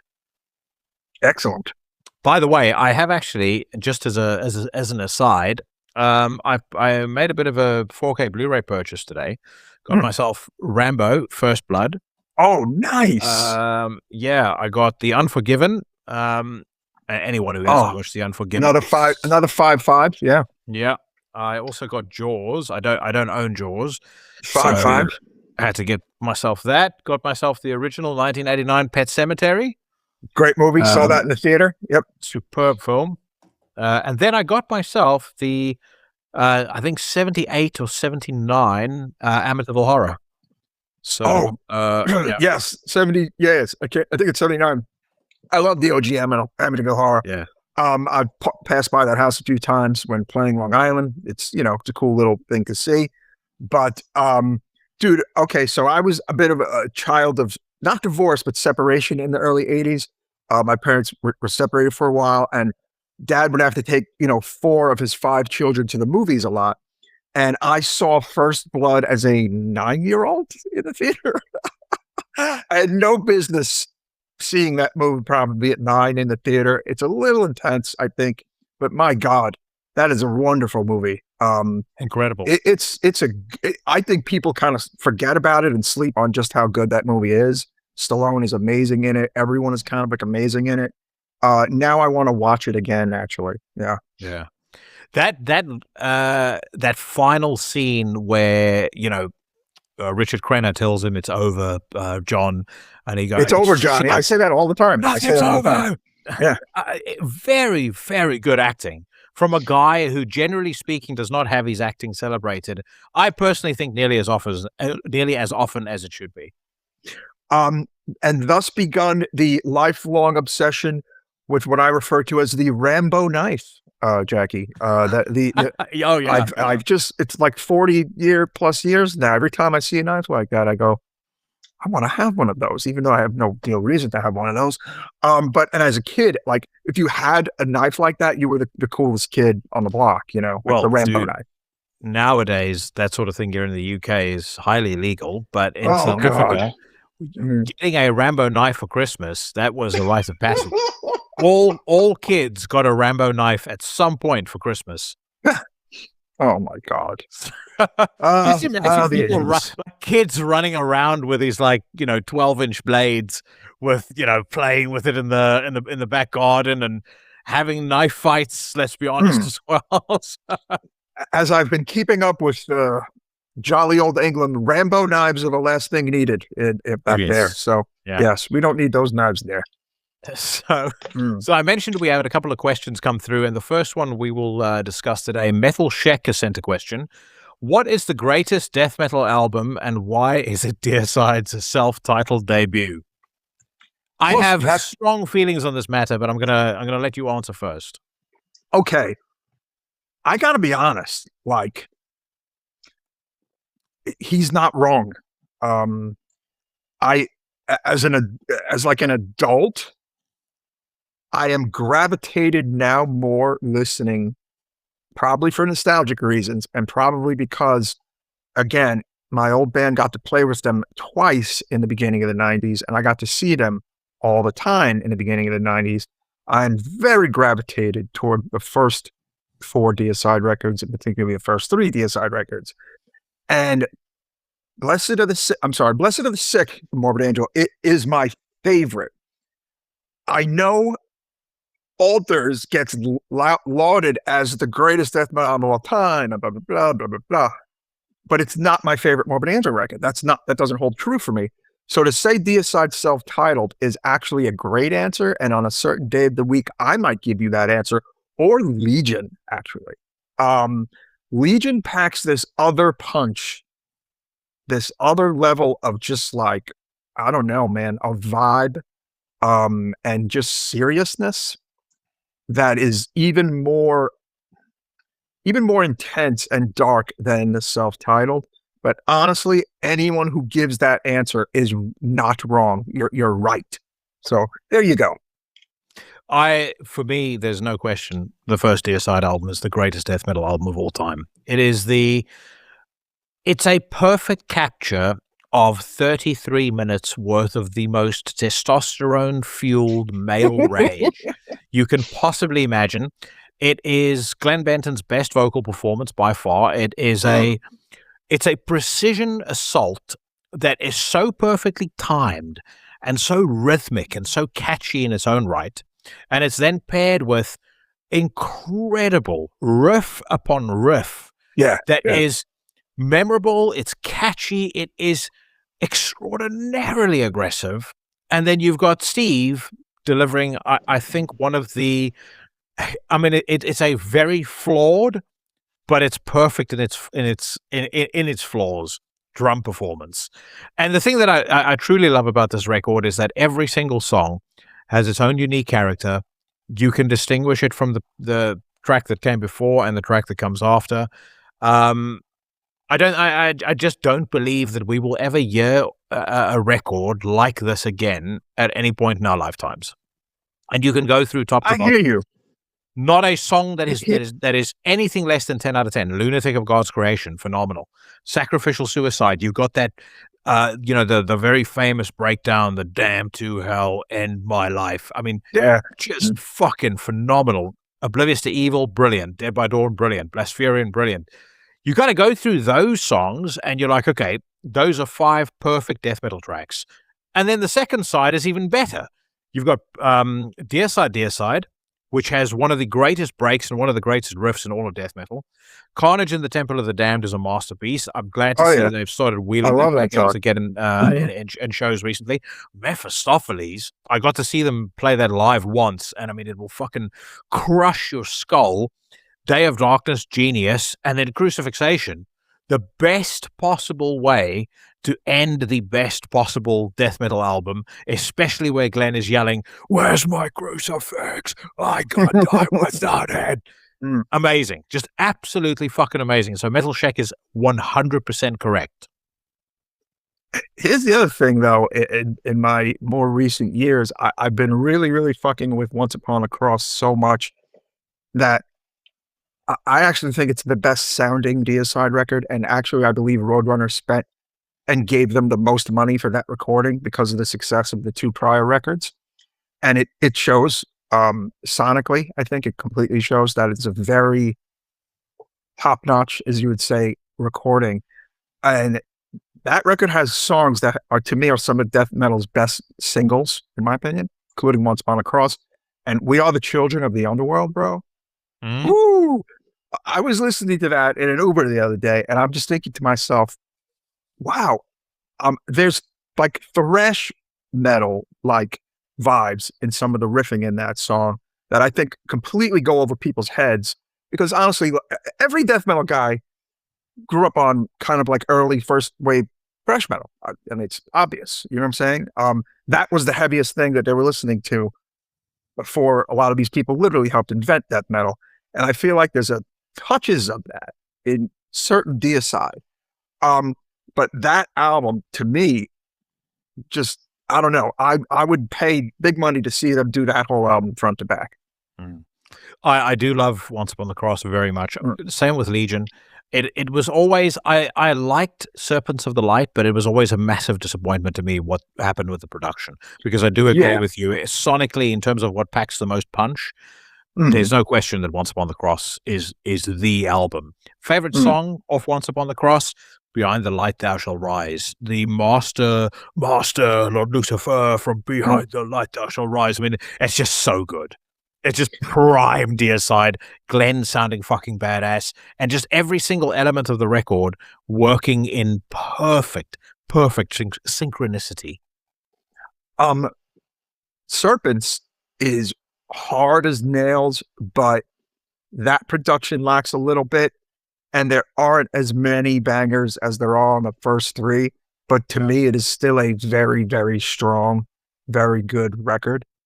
That is also kind of ripe for revisiting. And that came out at a very weak time for death metal in America, honestly. There was like your Dying Fetuses and your Deeds of Flesh, and like they were kind of like the newer blood, and death metal was just kind of like in a different place. And a lot of the old guard was kind of, I don't know, Entombed and Obituary were kind of doing some weirder shit by the late 90s. To me, one of the leading lights of the late 90s is Angel Corpse. We could do a whole episode on my thoughts on that.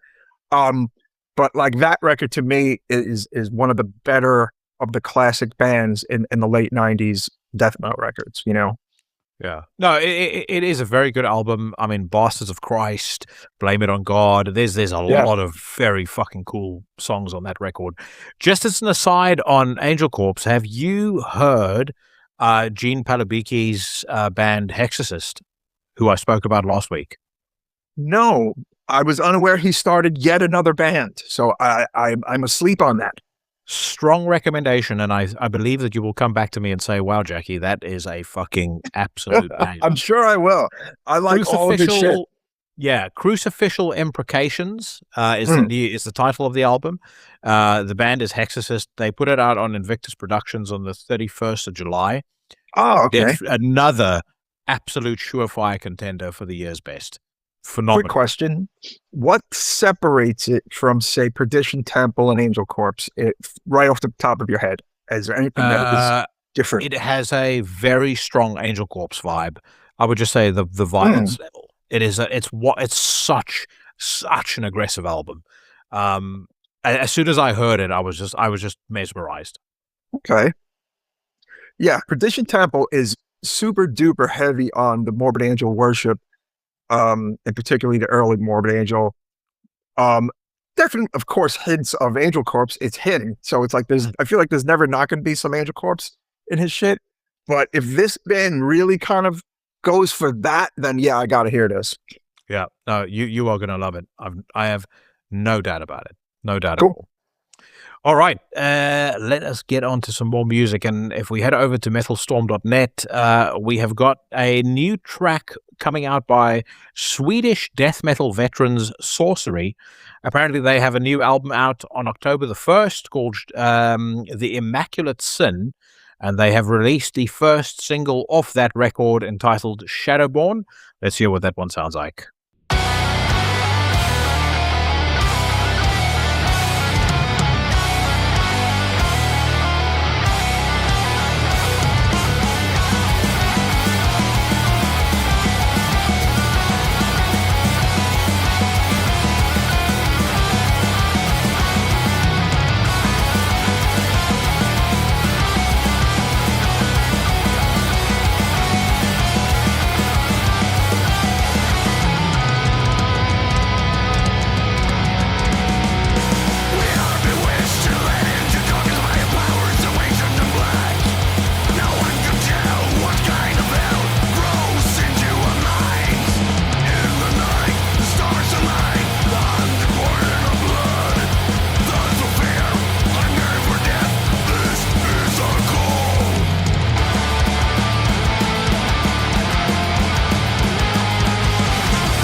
I was about to write that song off, but that breakdown that we just paused on, that's pretty sick. Okay, these guys are from where? Sweden. I think they sound a lot like what Deceased has been doing the last 2 records. Like, this is pretty damn good, actually. Reminds me of Deceased. Yeah, like, as I said, I felt like the first part of the song was relatively serviceable Swedish death metal. But when it changes gears at around the 2-minute mark, that's where it starts to become very interesting. I mean, these guys, they are rightfully, they can rightfully be referred to as veterans. They've been around since 1986. Their first album was called Blood Chilling Tales that came out in 1991. They then disappeared, came back in 2013. Oh, okay. Reasonably busy since. So this is actually their 5th official record, The Immaculate Sin. Oh, J-Dog would call this a We're Back band, though, because Correct. I'm sorry, 86. No, which is the first thing that I thought about when I looked at their discography. I mean, this is pretty damn good, though. I can't believe I've never, ever, ever heard of this band. But hey, I'm not, I don't have magical powers to hear every band in the world. But no, I definitely didn't hate it. No, I mean, I wouldn't say I'm blown away by it. I think this style of music, I am much more impressed by the new Horrifier record. The new Horrifier record, by the way, Revelations of Gore, that is out on Personal Records, came out this past weekend. That, to me, in this vein, it's more effective. But no, I don't hate it at all. On the topic of Horrifier, the question is always raised on every single news rant. What are you listening to right now? So, Sheriff Scondotto, what are you listening to at the moment? Oh man, I mean, I wish I could tell you guys I've been listening to some new music, but I actually haven't been listening to any new music. Honestly, a lot of Deicide, Disaster. I've been listening to Disaster recently. No bad thing. Let's see. Oh, last year, Primordial played New York for the first time in a really long time. That's when I got to meet Alan. He signed all my CD sleeves. And they recorded that show. And that show came out on digital not too long ago. Oh, yeah, you're right. Primordial live in New York City. You could probably hear me as one of the people screaming on the record every 5 minutes. I was really drinking that night and having a time of my life.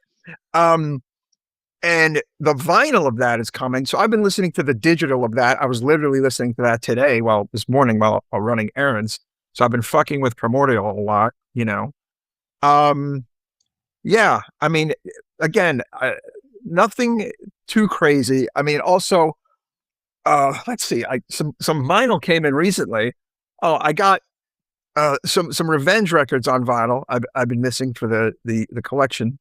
If I like a band, I like to have every single record. Like like your jaw would drop if you saw just how much vinyl I had. So I've been listening to Revenge and Profanatica, actually. So that's what I've been listening to. That Primordial set list, by the way. Oh yeah, superb. As Rome Burns to open things off. Oh my god. You got How It Ends. You've got Gods to the Godless, Bloodied but Unbowed. Victory Has 1,000 Fathers, Defeat Is an Orphan, one of my favorite songs that band ever did. The Coffin Ships. Yeah, what a set list.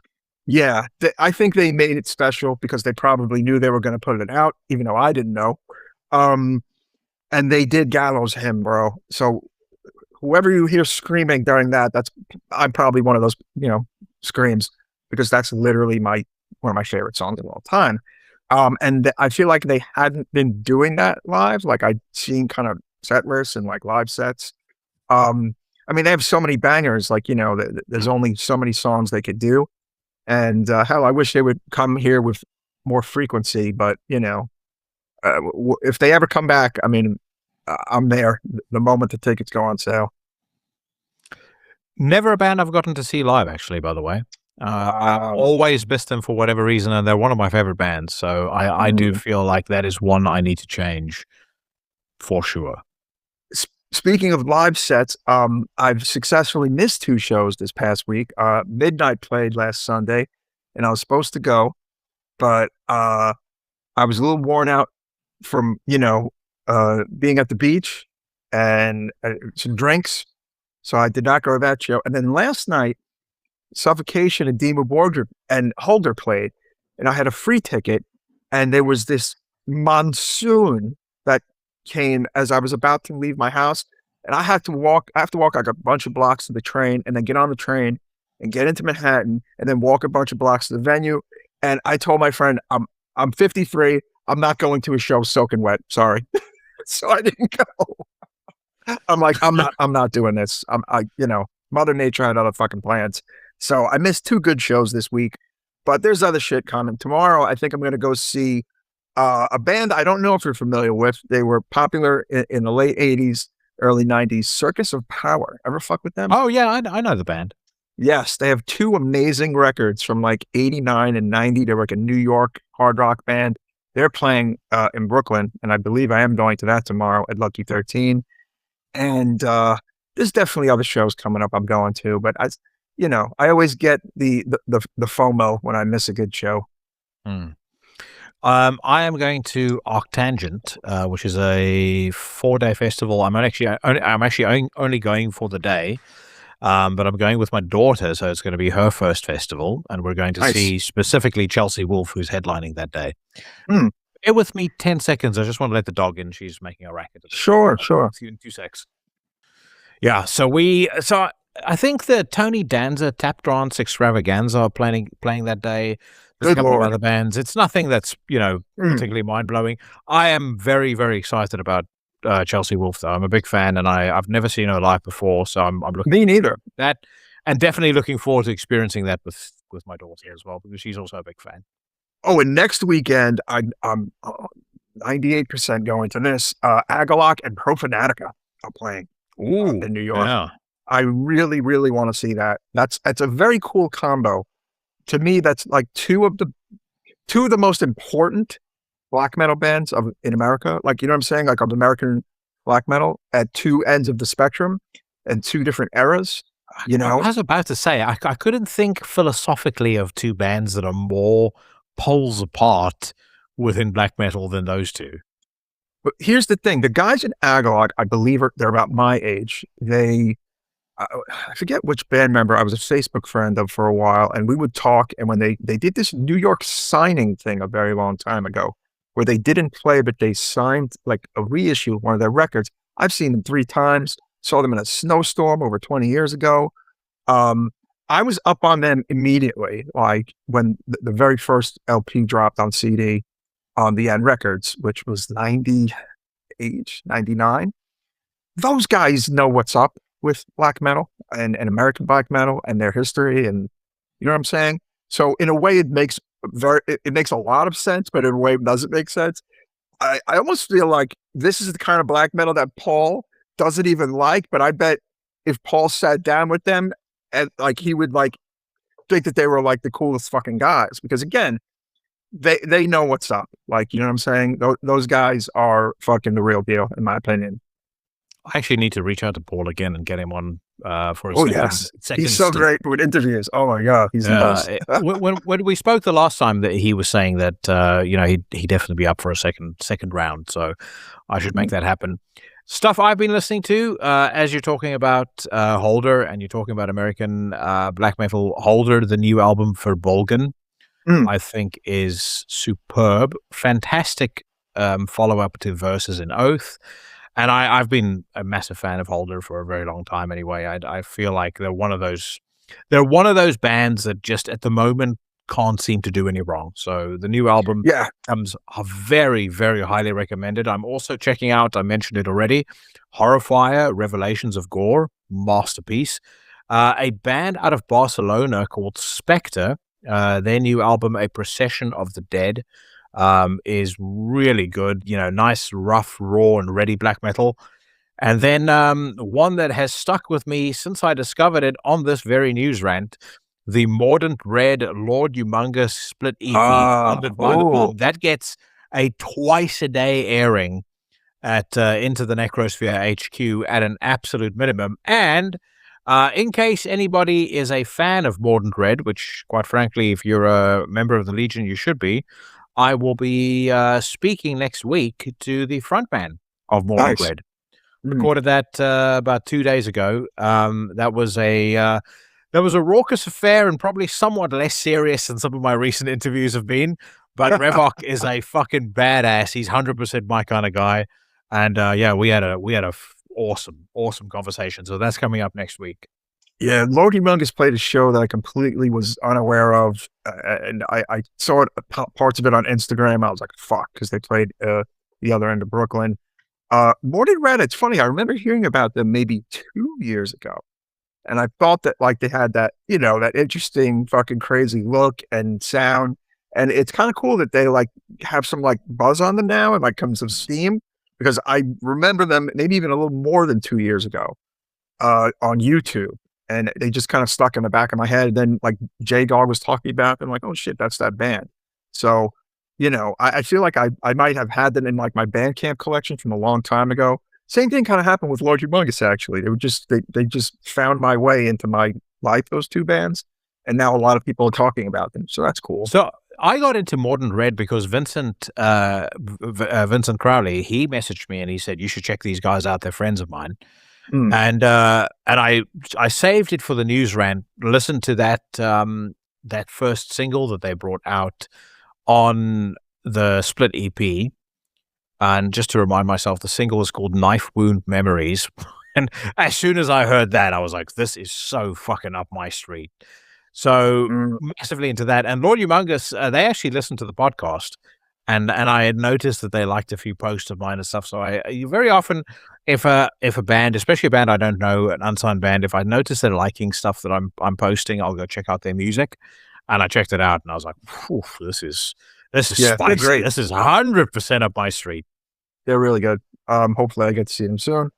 But yeah, it's funny. Like I have back to Aglock, I have their entire collection on CD. And getting some of their old vinyl is, a lot of that shit is really expensive, but I'm very glad to have all their stuff on CD.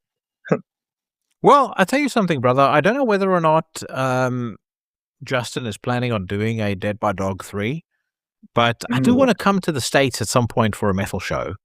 What say you and I do a road trip if there's a Dead by Dog 3 and we go to that next year? Yeah, we should. I'd be totally down. So I don't know how it did either, because there was a talk on it, but it was only for the people who paid money. Like I thought, I saw it on YouTube. So he hasn't done one for like the general public yet, I don't think, unless I'm mistaken, unless it's up now. Yeah. But well, that's why I'm uncertain about what's going on, because I'm the same as you. I don't subscribe. Well, I subscribe to his channel, but I'm not a paid subscriber. So I don't know what the verdict is, whether or not he's going to be doing anything more. Yeah. I mean, I love J-Dog, but I almost feel like his festivals are 101% just his taste, which may not which may not be the best for a festival. Like if I'm doing a festival, a good chunk of it's going to be for my taste, but not all of it. You know what I'm saying? Like not all of it.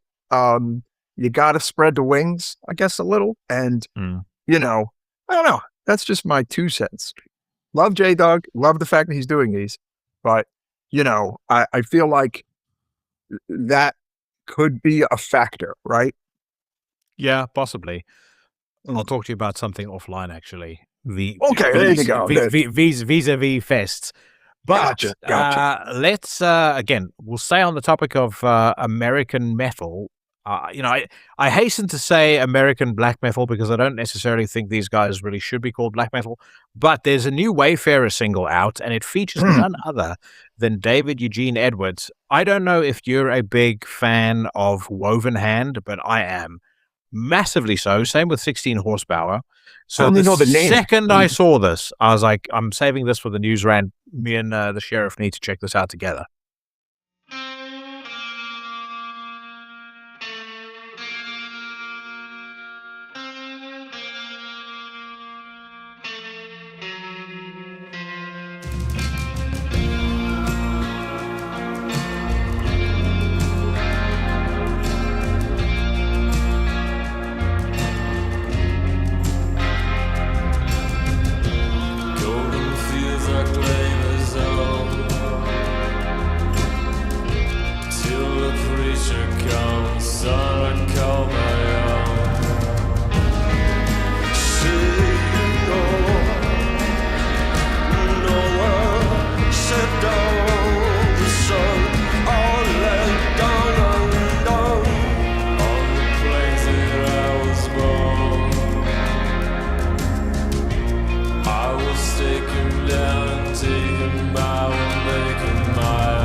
So, not standard into the Necrosphere fair, but I will just come out of the gate and say, again, I'm a massive fan of anything David Eugene Edwards lends his hands to. I also really like Wayfarer.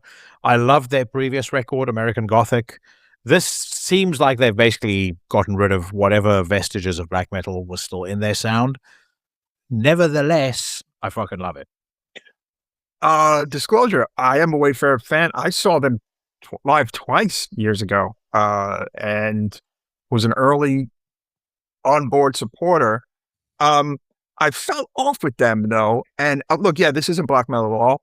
I'm wondering if the whole album is like this. If it is, then I actually think that's cool. Like, I always thought their Fields of the Nephilim riff on black metal was great. Like, I'm a tremendous Fields of the Nephilim fan. Tremendous. Okay.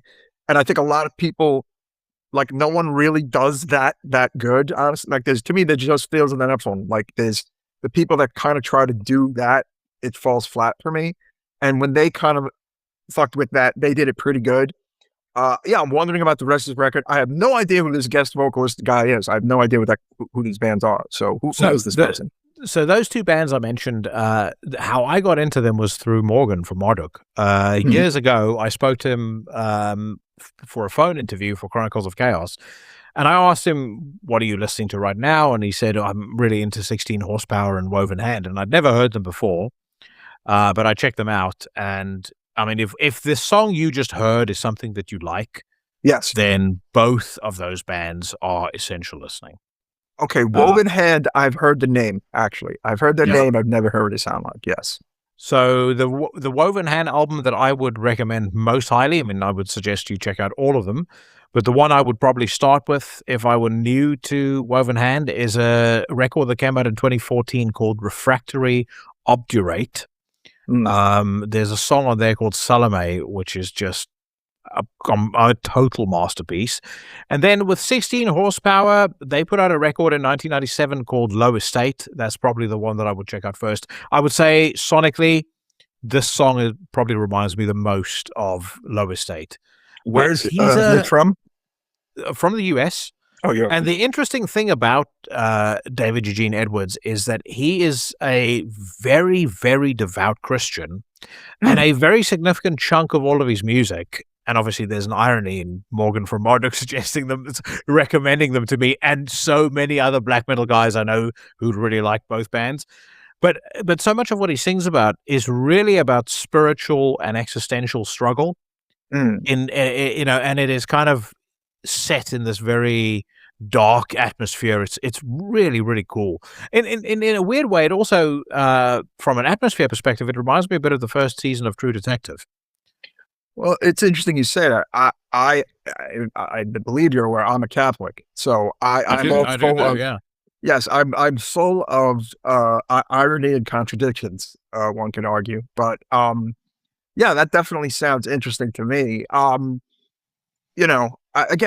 do like this kind of stuff. Like, I like kind of like dark, westerny, clean vocal. Like, I'm into all that kind of shit. And yeah, this is really cool. I wonder if the whole record is going to sound like this. That should be interesting.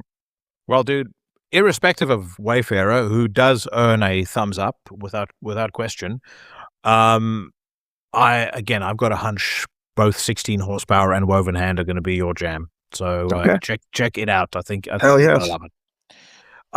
Okay, let's check out another couple of questions. So we've got one from Kelu666. He asks, is your cameo on Werewolves Die For Us a sample of the podcast, or did you do it specially for them?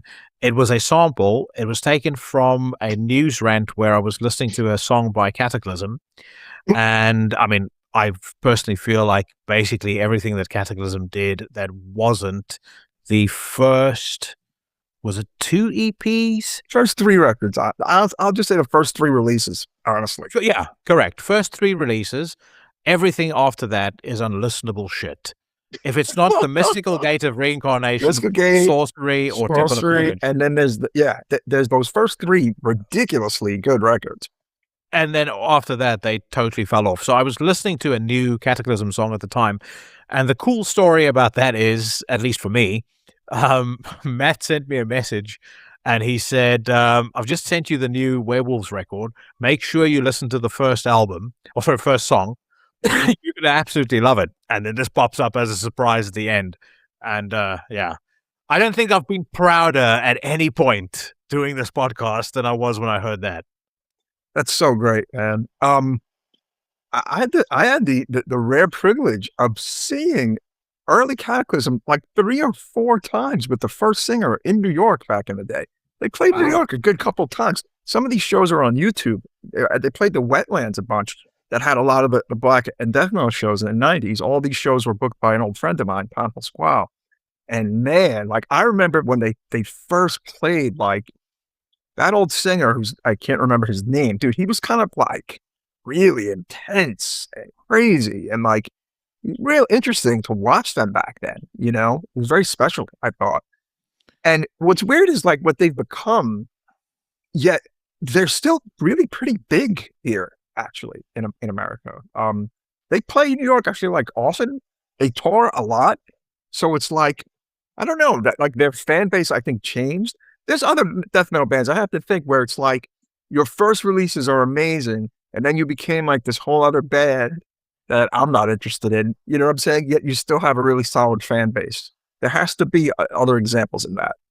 So the original vocalist's name was Sylvain Hood. Mm-hmm. Yeah. It says on Metal Archives he left Cataclysm because his girlfriend at the time left him, triggering an emotional breakdown, which in turn created a lot of tension between Sylvain and the rest of the band. That he was amazing. Yeah, I'm about to say that woman ruined a potentially fucking legendary band because first 3 albums magnificent, but beyond that, total dog shit. Yeah. You know, it's like Lord Worm back in the day, like seeing, you know, I feel, okay, I did see him with the band on that Comeback record. What year was that? They did a tour on that record. 2004, I think. I actually saw them on that tour as well. Yeah, I saw Lord Worm with them once, but this wasn't the Lord Worm of the early mid-90s where he was like a crazy person on stage. I mean, he was good, you know. I wish I could have seen like the way back Lord Worm. Apparently he was really something in the live setting back then. But yeah, Sylvain was quite a presence. And yeah, it was a really fun time, like seeing them back then. I also saw Anal Cunt a bunch in those days. Anal Cunt would be on these death metal, black metal fests. And just to shake up the whole fucking show, like Seth was like a maniac and like throwing shit and throwing mic stands, and you never knew what he was going to say and do back then. These were really cool shows. That Lord Worm record you are referring to is Once Was Not. Once Was Not, yes. And here's a story about that, which I think I've said before on the podcast. I saw them at the Camden Underworld, and I interviewed Lord Worm. Very nice guy, by the way. And there was just this ominous feeling like things were going to get violent. Like as soon as they came on stage, you could sense it. And I'm sure you've had this before, you know, knowing some of the bands you've seen play live. There are some bands where the tension in the air is just so palpable from the moment they step on stage. And anyway, there was a guy in the audience that was headbanging, and he was bumping the gentleman behind him. And every time he would bump into him, he would turn around and he would throw his hands up, you know, apologetically, but he would just continue to do it. And he did it 2, 3, 4 times. And I was standing up on the balcony at the Underworld, so I could look down at the crowd. And I tapped the shoulder of the person next to me, and I said, "I guarantee you, there's about 1 or 2 more chances for that guy to bump into the dude behind him before things are gonna tear loose." So anyway, bumped into him. This guy grabbed him, pulled his t-shirt over his head, and started uppercutting him. And this guy was literally shrieking like a girl, like, "Stop it, stop it, stop it." He beat the fucking brakes off of him. The show stopped. Lord Worm looked at it, laughed, and just said, "Only 2 songs in and it's already begun." And then they carried on. That's awesome, man. That's really great. What a fuck! I mean, it was a fucking insane evening, but yeah, it was just like that. That guy got dealt with, and Lord Worm was just looking at it like, "Yeah, I've been expecting this to happen." I remember seeing Deicide for the first time. They played Brooklyn in late fall of '92, with Demolition Hammer. They were doing a U.S. tour with them, and Marauder opened up, like original lineup Marauder, and that show had a really crazy vibe. Like this was like peak like controversy deicide, where like they were getting a lot of write-ups and like all these crazy things about Glenn were being said, and I just remember being so excited to finally see them after listening to them for almost 2 years at that point, from about 90 to 92. And this was when they were touring off of Legion. And that was a really fucking great show. Well, we're going to be talking about Marauder in just a second, but this is a nice segue into another question. Griff_in sent me a question, says, firstly, I want to pass on my condolences to Mike about Lou. I saw Sick of It All 2 years ago at a hardcore festival, and they were the best band of the day and produced one of the most memorable gigs I've ever been to. When Mike was on recently, he mentioned that there were less newer hardcore bands coming through that were impressive, which I completely agree with. Why do you think there have been fewer exciting hardcore bands since the 90s, whereas black metal seems to go from strength to strength? All right. I'm almost kind of in the minority when I say that. I think because I am so in the thick of it and so much a part of it and part of it for such a long time, because I have friends who around my age or a little younger who would yell at me for saying that because they think the complete opposite. Hardcore is actually doing extremely well right now, despite me, honestly. I gotta say, I'm very well aware of how well hardcore is doing and how new bands are doing pretty damn good. I just don't like a lot of the music, and I don't like a lot of the vibe of a lot of it. I don't know.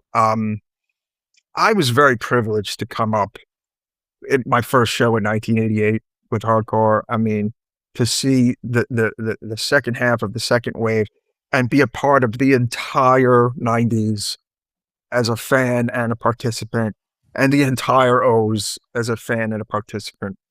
So I'm looking at it from a very different lens.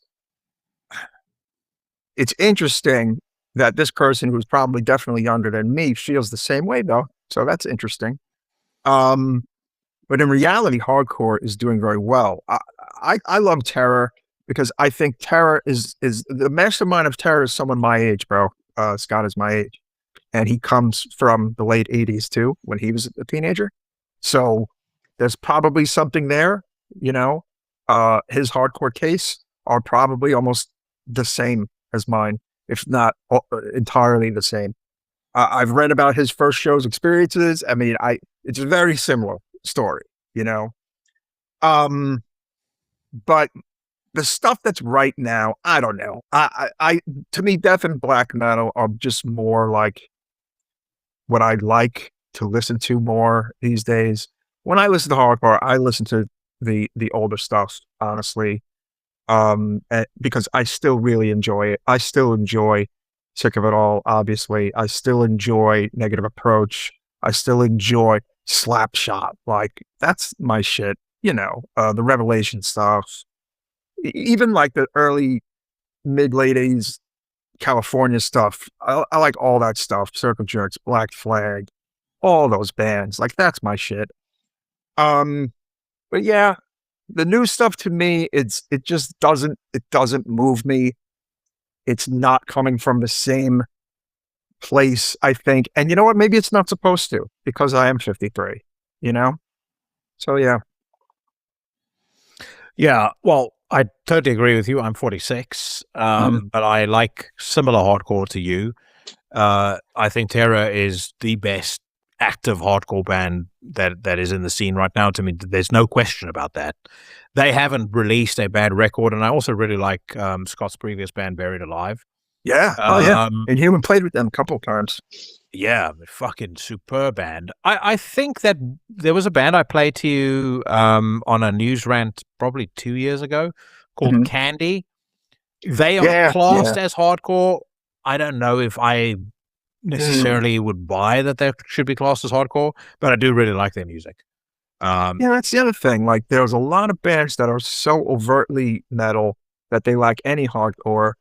Well, actually, there's one newer band that's really heavy that I love that I even get shit for loving, and it's Kubla Khan. I actually really like them. Great. Because I got to see them before they became the juggernaut that they are. So that's why I like them. And I just love the riffing and the catchiness and the short songs. Like something about them I really like. But some of the hardcore community thinks that they suck and blah, blah, blah. But, you know, but I don't know. I just feel like with newer death and black metal, it just strikes the chord a little more for me. And, it's more exciting, you know. It's kind of been that way for a while, but it's weird because I'm still a very active part of hardcore music, though, you know. So it's kind of strange. And thank you for the condolences on Lou. I mean, I talked about it in on the Necromaniacs podcast, the most recent episode where we talked about Manhunter, and yeah, I mean, I will always love and miss my friend, and he's just this amazing presence in not just my life, but the music world, the hardcore world, and he's just an irreplaceable person. And I offer my condolences to everyone listening who's a Sick of It All fan. It is a huge loss, but Sick of It All and Lou will live forever. No question. All right, so let's move on to a band that I wouldn't say came from the hardcore scene, but it was certainly associated with the hardcore scene because Tommy Victor spent a lot of time at CBGB's. Yes. The band is Prong, and they are about to put out a new album. It'll be self-titled. It comes out on November the 6th, and they've got a brand new track from that record called The Banner.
I'm going to stop there because the song is only 2 minutes and 40 seconds.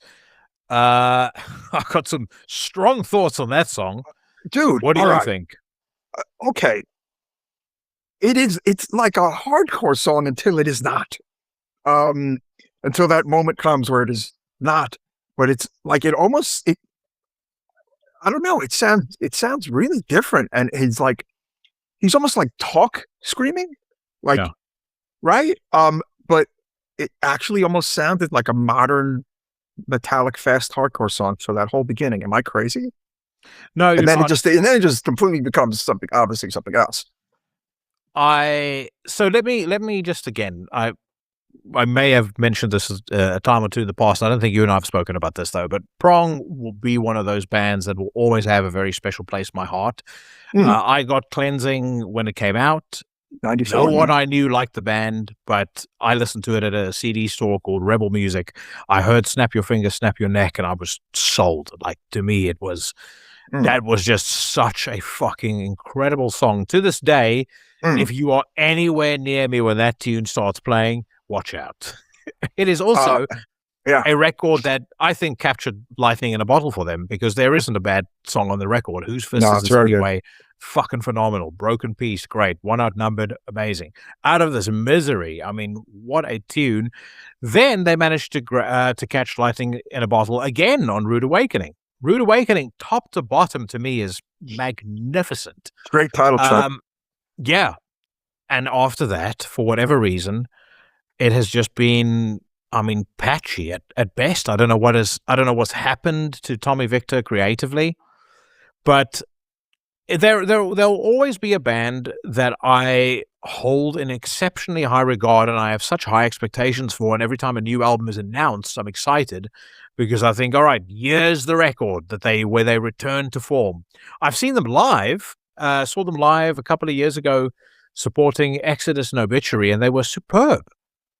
But that song does not cut the mustard. So yeah, I was early on board with Prong. I mean, the first matinee I went to when I was 14, he was the guy doing the sound.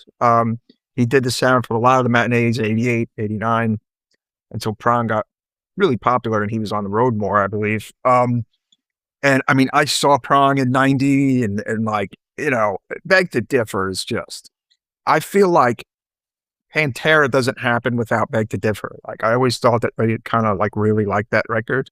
Like the you know, by the time post Cowboys, you know, because Cowboys comes out the same year as Beg to Differ. And just like that crunchiness and the stop start and just, I don't know, I feel like Prong in a weird way also have a hand in the early new metal too. Although Tommy Victor would probably hate hearing that. But they were like a huge band in New York. They were very big. People really loved them. Hardcore people like them. Metalheads, like thrash metalheads like them. And yeah, anytime like I DJ like a metal night, I play Snap Your Fingers and everybody likes it. And a lot of people go, who is that? Because they don't know. Either they know the song and they're my age, or they're much younger and they're like, what band is that? Who is that? Because they like it and they never heard a song like that before. But yeah, I mean, I have a feeling this new record will be okay. You know, I mean, I like him in Danzig. He's you know, Danzig's longest running guitarist. You know what I'm saying? He's been in Danzig forever. And I always felt like he fits in well with Glenn. But Prong has like, I guess, a dedicated fan base and he gets to put out records and tour. So, you know, the other interesting thing about him is that he ages in reverse. He is not that young, yet he looks much younger than his age. So kudos to that. Funny you mentioned that because when I saw them live, I mean, they were playing like young men and he looked so young behind the microphone. I kind of had to do a double take and I thought, have they swapped out vocalists? Is Tommy not touring? Yeah, he's in his 60s. What's going on? Oh yeah. Yeah, it's unbelievable. So yeah, well, I mean, whatever he's taking, he's 64. Yeah, insane. That is fucking wild. 64. And he's a nice guy too. I've met him a few times. Always nice to say what's up. I'd love to have him on the show, and unfortunately, I feel like my verdict on the new track is probably going to limit the opportunities for that to happen. But again, this comes from a place of being a genuine Prong diehard and holding out hope that at some point I'm going to hear something that's going to blow my mind in the same way that Cleansing blew my mind. Yeah, you know, not everybody can repeat the past, and no, it's hard to just churn out records, and you know, what are you going to do?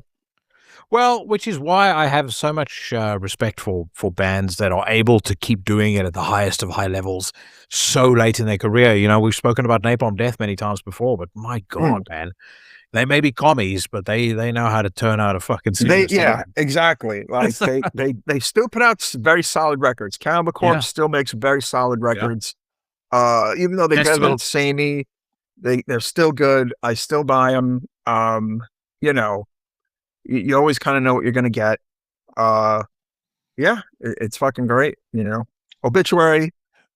Yeah. Still put out very solid records. You know, solid records and an absolute force on stage. Yeah. Right. We got a question from Kostas. He has asked, what are your favorite 5 intro riffs? And I did actually clarify this. I said, Are you talking actual riffs as opposed to intro sequences, i.e. South of Heaven, rather than the intro to, say, Battery? And he says, intro generally, really. As I wrote to you on an email a while back, I think the Nazum track Shadows is on my list as an example. So not while you're mulling that over, because I know I've put you on the spot, I'll give you off the top of my head my top 6 intro riffs, because we count in sixes. We count down in sixes on this podcast. First and foremost, this is cliched, but it has to be said, Freezing Moon by Mayhem. I don't think there is a riff that epitomizes or embodies black metal more succinctly than that riff. Next on the list, Planets Collide by Crowbar. Every fucking Crowbar song is a superb riff, but Planets Collide is magic. South of Heaven by Slayer, total masterpiece. Black Mass by Danzig. Mainly because of the impact it had on me when I saw them open with that song live. That's the great. first time I ever saw Danzig play. It's so fucking cool. There's one that people are going to potentially agree with, potentially disagree with. Some of them are going to roll their eyes and go, oh, fucking Jackie and his obsession with that goddamn band again. King of Sodom and Gomorrah by Wasp. Just so fucking sleazy and so cool. And then we mentioned them earlier, Dear Side, that opening riff, the da-da-da-da, brilliant. Absolutely fucking peerless. I don't know if I can just pull 6 out of my ass because I was not prepared for this question. I'm going to give you 2 really good ones, though. Lovelorn Rhapsody by Anathema. You ever hear the beginning of that song? Yeah. It literally almost sounds like a mosh part. It's the first track of the first album. It is one of the hardest fucking things ever. And in my head, I always said to myself, if I did like a doomy death metal band, I would start my set with that and extend just that riff just until like fucking 3 minutes just to see what the crowd would do. The very first track off the first Anathema record. It's fucking insane. Another one is Vanilla and the World by Dawn, the first song off of the second album. To me, the beginning of that album to this day, since 1998, gives me the actual chills. So does the Anathema track too, actually. I'm just super duper into that shit. What else? Honestly, the kickoff riff of the Emperor self-titled EP. What's the first fucking song on Emperor? Let me double check on that. My Corona. Like that's my favorite Emperor recording. Okay, yeah. That's I'm up not going to there. remember this off the top of my head. So Wrath of the Tyrant. Bear me 1 second. Like the Emperor and Slade split that is now just referred to as Emperor. Yes, yeah. Yeah. Mm-hmm. What else? Let's see, death metal. Honestly, I love how Blessed Are the Sick kicks off. Oh, yes. I was just about to say Fall from Grace. Yes. What a fucking riff. Fall from Grace. 100%. Also, Unholy Blasphemies. What a riff. What else? I gotta give one more. Honestly, I love how the second and my favorite Dismember record, Indecent and Obscene, kicks off. Fleshless. Oh my god. With that just kicks off with it, just like, and he screams and it's just fucking insane. I don't know. I'm very nostalgic for that record, 93. So I got a couple right there. All right. That does remind me, I think it's high time that you, me, and Mike Hill do another countdown. Yes. We did the Thrash countdown last year, and you talking about Dawn just reminded me, we'll do another 666 countdown special. What was our chosen subject going to be last time round? We're going to say American black metal, which should be interesting. Okay. To me, I almost feel like it would have to be bands. You know what I'm saying? Like your 6 American black metal bands, or are we doing 6 American black metal albums? God, that would be so fucking hard for me. Well, then we go with albums. Whatever is the hardest for you. Like Yeah, it's it's funny. There are people out there that kind of literally dismiss American black metal altogether. I've learned, which is very weird on like message boards and whatnot. But it's impossible as an American for me to do that. There's just so many bands that are fucking amazing and are extremely important. So, well, I think let's do albums and let's do top 6. I'll send a message to Sensei Mike Hill, and let's make that happen. We have to do at least one a year. We did black metal though, right? Didn't we did black metal, didn't we? Like 6 black metal bands? I'm almost certain. Yeah, we did black metal. I can't remember whether we did albums or bands. We did death metal too, and we did thrash. But I like US black metal as a topic. I like it very much. I think it works well. All right, so we will listen to one more song, and then it's off to the Porcelain Bowl of Reckoning. This is a spicy one this week, so stick around for that. Xentrix have launched a brand new track. British thrashers Xentrix have posted a video clip for Allied with the Enemy, the newest single and title track of their forthcoming long player. See what this one sounds like.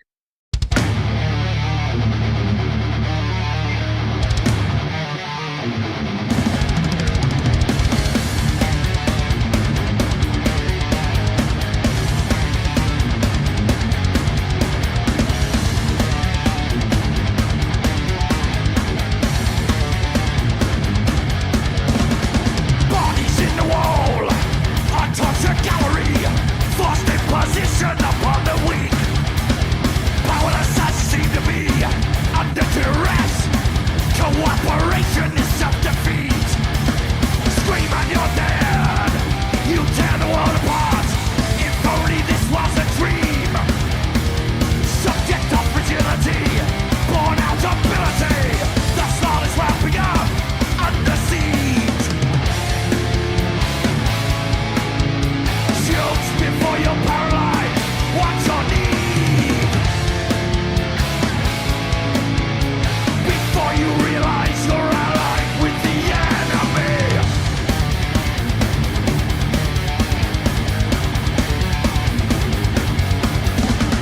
Bodies in the walls, abused environments, affliction hangs with the heaviness. Surrogate now and soon to be, full to the neck. Your doom will get the weight off your chest. Soon to be dead. The balance torn apart. No choice on venting the spleen. Evolution by the side. Control or genocide. The body count is up. Hell unleashed. Shields before you're paralyzed. What's your need? Before you realize you're allied with the enemy.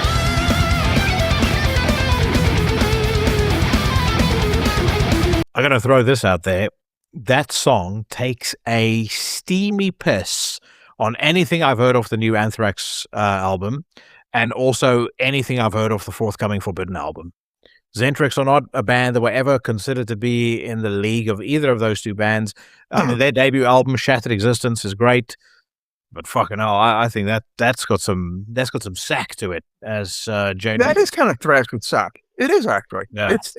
But here's the thing: Xentrix are a band who I've known the name, I don't know, since '89 or whatever. But they have literally completely eluded me. I've never owned a record. I've never seen them live. I've never paid that much attention to them. That's just on me. But that's not bad at all. That is not bad at all. The vocals are cool. It's thrash with sack. It's not, Pizza Party. It's fucking, pretty cool. Yeah, no, I think it's awesome. Nice groove, great riffing, like the vocals. If you want to check out an album of theirs that is probably the best entry point into their discography, their 1990 album For Whose Advantage. That is a good one. And it's weird you said about the Anthrax. Now, I heard the first 2 singles and the second one with the black metal-esque bizarreness to it that delves into crappiness. I've not heard the new song, but somebody said the new song delves into like emo, and I'm like, wait, what is this record? Like, is it like all over the place or something? Like, does it delve into emo, or am I crazy that I heard that? I haven't heard it or yet. screamo or something. I don't know. That's what I read. I to be honest with you, I didn't bother listening to it. So the first two songs I already thought were nonsense. Like I said when we listened to that first single, I respect what Belladonna is able to do at his age with his vocals. Yeah, I But thought the beyond first one was that, okay. It's like, yeah, beyond that, I'm just like, this isn't for me. I'm gonna give it a listen. I feel like the last Megadeth should have been something better. I didn't really like the recording, like the fake drum sound and whatever. It had some good riffs here and there, but for a final album, it should be better. If this is probably going to be Anthrax's last album, which it is obviously, I think it is going to be, I hope it's better than what I've heard. I mean, I want to give it like a full listen, you know? Yeah, I mean, be interesting if say if these are the last records of these bands, and say Metallica turns out one final record that is subpar, and then like ultimately like Repentless is the best final record of the big four. Wouldn't that be great? Yeah. And even though Repentless to a lot of people isn't that great, I still think it's pretty damn good because, you know, I'm a Slayer guy. So it would be interesting if their final record is the most true to what the band was all about. I would say about Repentless, it has got one incredibly good song, and that is When the Stillness Comes. That is I a good really song, like that yes. track, and I've seen them play it live. It really, really works well live too. But I stand by my view on Slayer that basically you could take everything from Divine Intervention onwards. So Diabolus in Musica, God Hates Us All, Christ Illusion, A World Painted Blood, and Repentless, and you might be able to pull together a really good full-length record out of those albums. But there is so much throwaway dog shit on all of those records. It's unbelievable. See, I actually include Divine as one of the top notches. So, Well, yeah, no, I do as well. I include Divine. Divine to me, should it's great. clarify, It's a great record. Divine Intervention to me is an excellent album. I love it. I don't know. You're being a little harsh for me as the big Slayer person. I would even go as far as to say you could cobble a great double record out of the last 4 albums. How about that? You know? But yeah, I mean, I don't know. Without Hanneman, it's rough. It's a little rough, you know, Right. but there's some shining stars though. Without him, I think some really good songs, but without him, they were never quite the same. Yeah, I totally agree with you on that. All right, my man. Time for everybody listening to buckle up because we're about to head into spicy territory. This is the Swirly of the Week.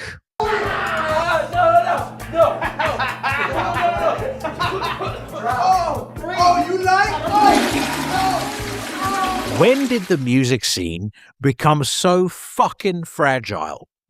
Now, for those who haven't kept up with the story, ahead of Marauder's London show that took place this past, I think, Thursday night, a couple of controversial social media posts, mostly reposts of other content, it should be added, associated with Jorge Rosado from Marauder began circulating around the interwebs, prompting the promoter, Real Life Presents, to withdraw from the show and publicly distance themselves from Rosado.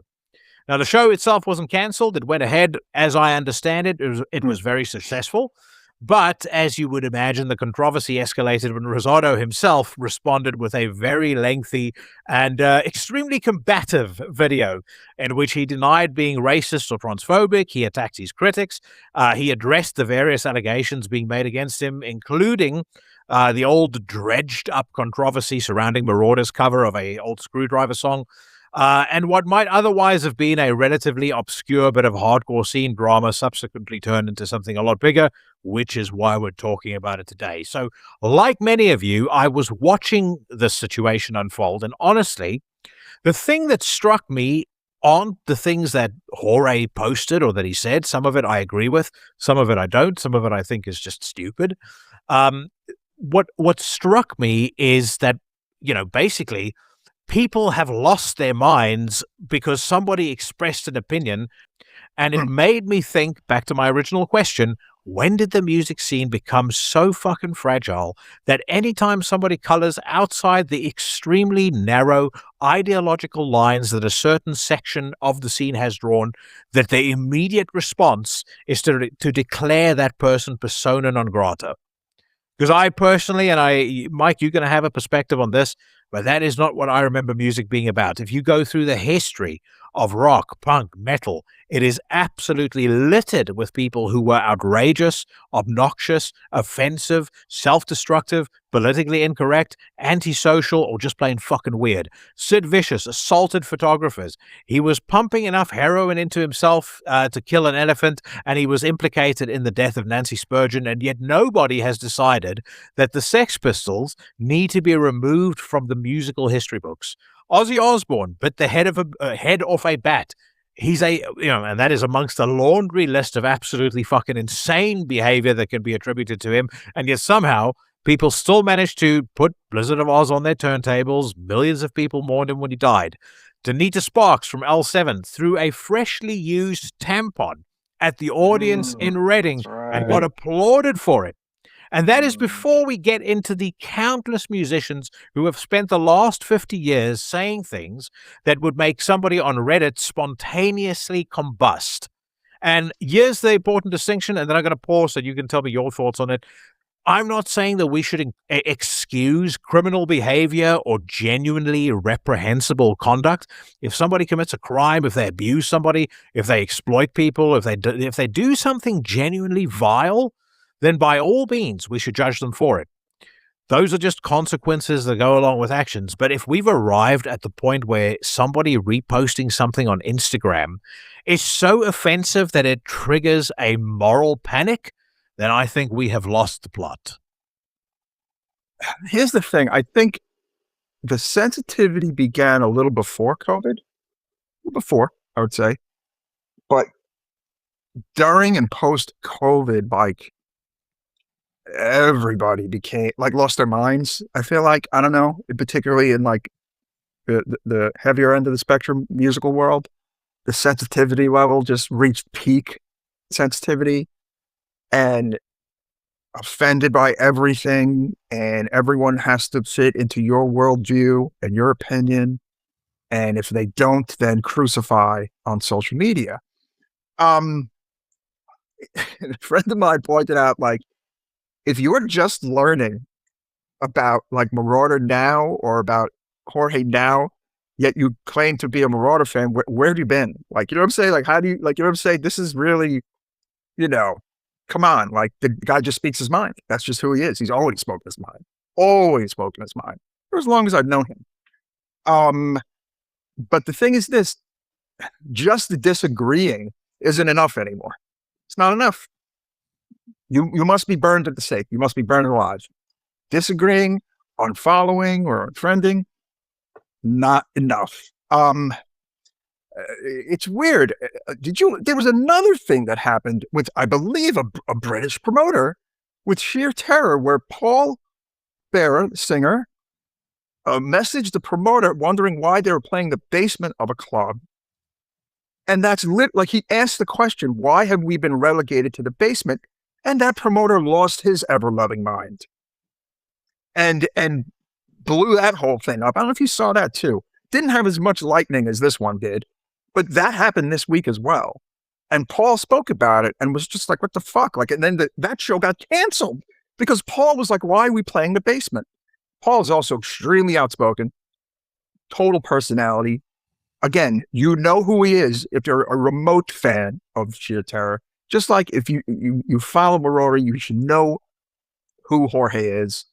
But yeah, that promoter had a meltdown in Hissy Fit too. It's gotta be, I would love to know the ages of these promoters, bro. I have no idea how old they are.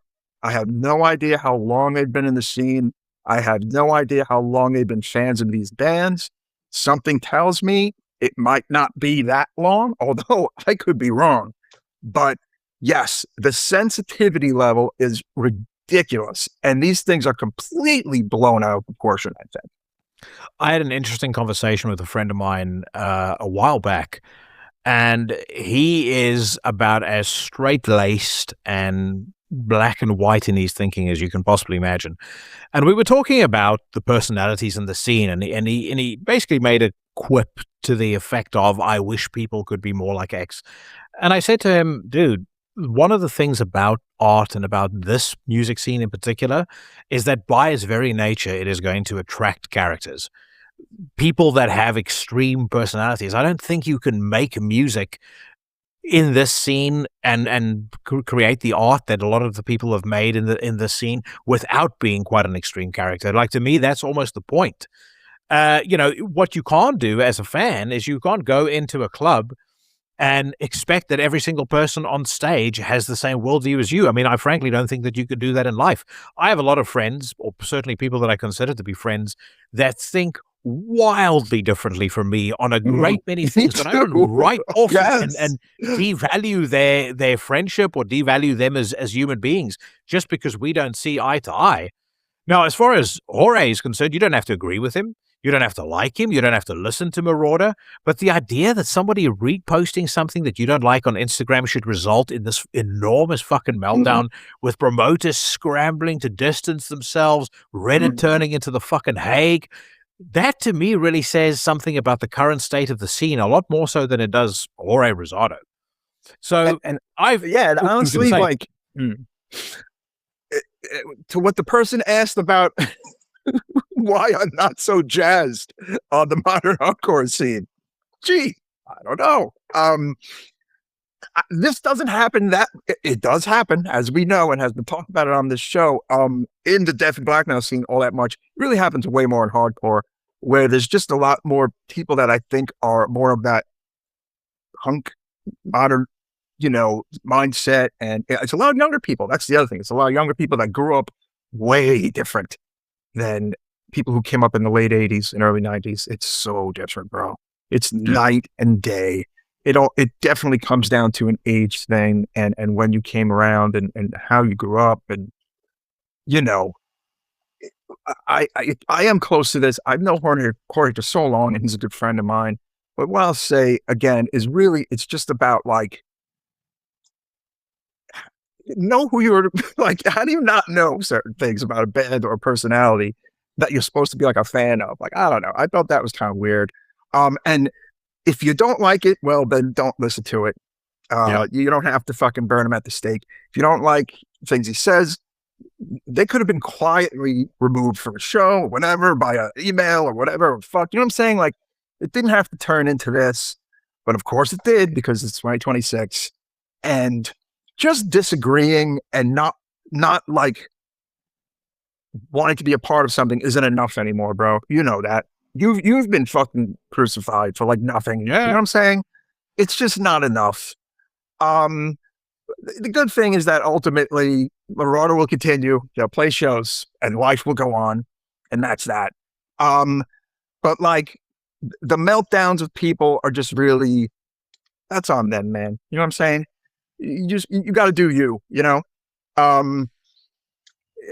again, and I think it does turn off people to, like, the modern scenes, like these types of things. But yeah, that's what I got. Well, what I would say in closing here is I feel like people have forgotten, they've lost the ability to look at somebody on stage, go, I don't agree with you. Now let's hear the next song. The fact that there is such a vocal group of these people, these crotch sniffers that, fucking skulk around online, I think ultimately it will, at best, it'll stifle creativity. It'll hurt the heavy music scene. And that is why every single one of those turds need to be frog marched to the porcelain bowl of reckoning and face perhaps the ultimate penalty. And that, my friends, is the Swirly of the Week. All right, Sheriff, we are done with yet another, I thought, thoroughly enjoyable news rant. Thank you very much for coming on, my man.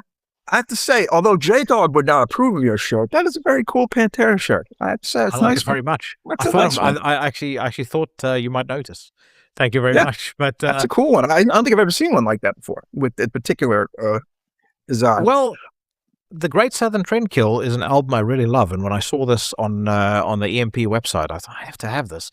I mean, I've always loved the album, but Mike Hill actually mentioned it on Necromaniacs. He was saying like, oh, he's got a real soft spot for the record. And I was like, man, I haven't listened to that one in a while. Normally, it's Far Beyond Driven and it's Vulgar Display of Power, but the Great Southern Trendkill has got some fucking rages on it. Yeah, I like logo shirts. And I saw that Incantation was selling this particular one on their website. I was like, fuck yeah. Like I have a bunch of Immolation ones and Cannibal Corpse ones. Like bands that have really good logos should have just logo shirts. I'm in search of the Impaled Nazarene logo. Just the logo. Like a lot of their shirts are a bit much too busy, whatever. Years ago, I had one, a long sleeve, okay, that I cut the sleeves off of, being backset, industrial punk, cyber, sado metal. That shirt is long gone. So I'm like looking for one with either the red or the white Impaled Nazarene logo. Any listeners out there, if you can grab me one, please message me. I'll send you the money. I am sure I've seen a couple floating around. If I see one, I'll let you know. I laughed when you said a lot of them are too busy. A lot of them are just not something that you can wear out in polite society. That's the problem. Yes. Yeah, that's the thing. Like, yeah, they don't have like a US like web store, and I've said this before, neither does Marduk. Marduk, I wish had some kind of like American store selling their shit, because a lot of their shirts are really nice. They're very good with their merch. And as an aside, you talk about Slayer before. My God, their merch is so bad. Just look, you go to the Slayer website, the official Slayer web store. Oh my God, their shirts are just not good, and it breaks my heart because I love Slayer. Yeah. Well, dude, thank you very much for your time. I want to say thank you very much to PG from Groza. Thank you massively to Necroshorns. Thank you to every single one of you for sticking around until the very end. We are going to wrap up with a fucking treasure that I dug out of the archives back in 2005. Another guy I consider a friend, Spellgoth from Horner.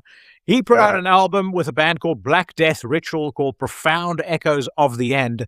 From that record, this is Desolate and Dead. As I always say, whatever it is that you are up to right now, wherever it is that you are heading, stay safe, stay healthy. I'll see you bad motherfuckers again next week. Cheers.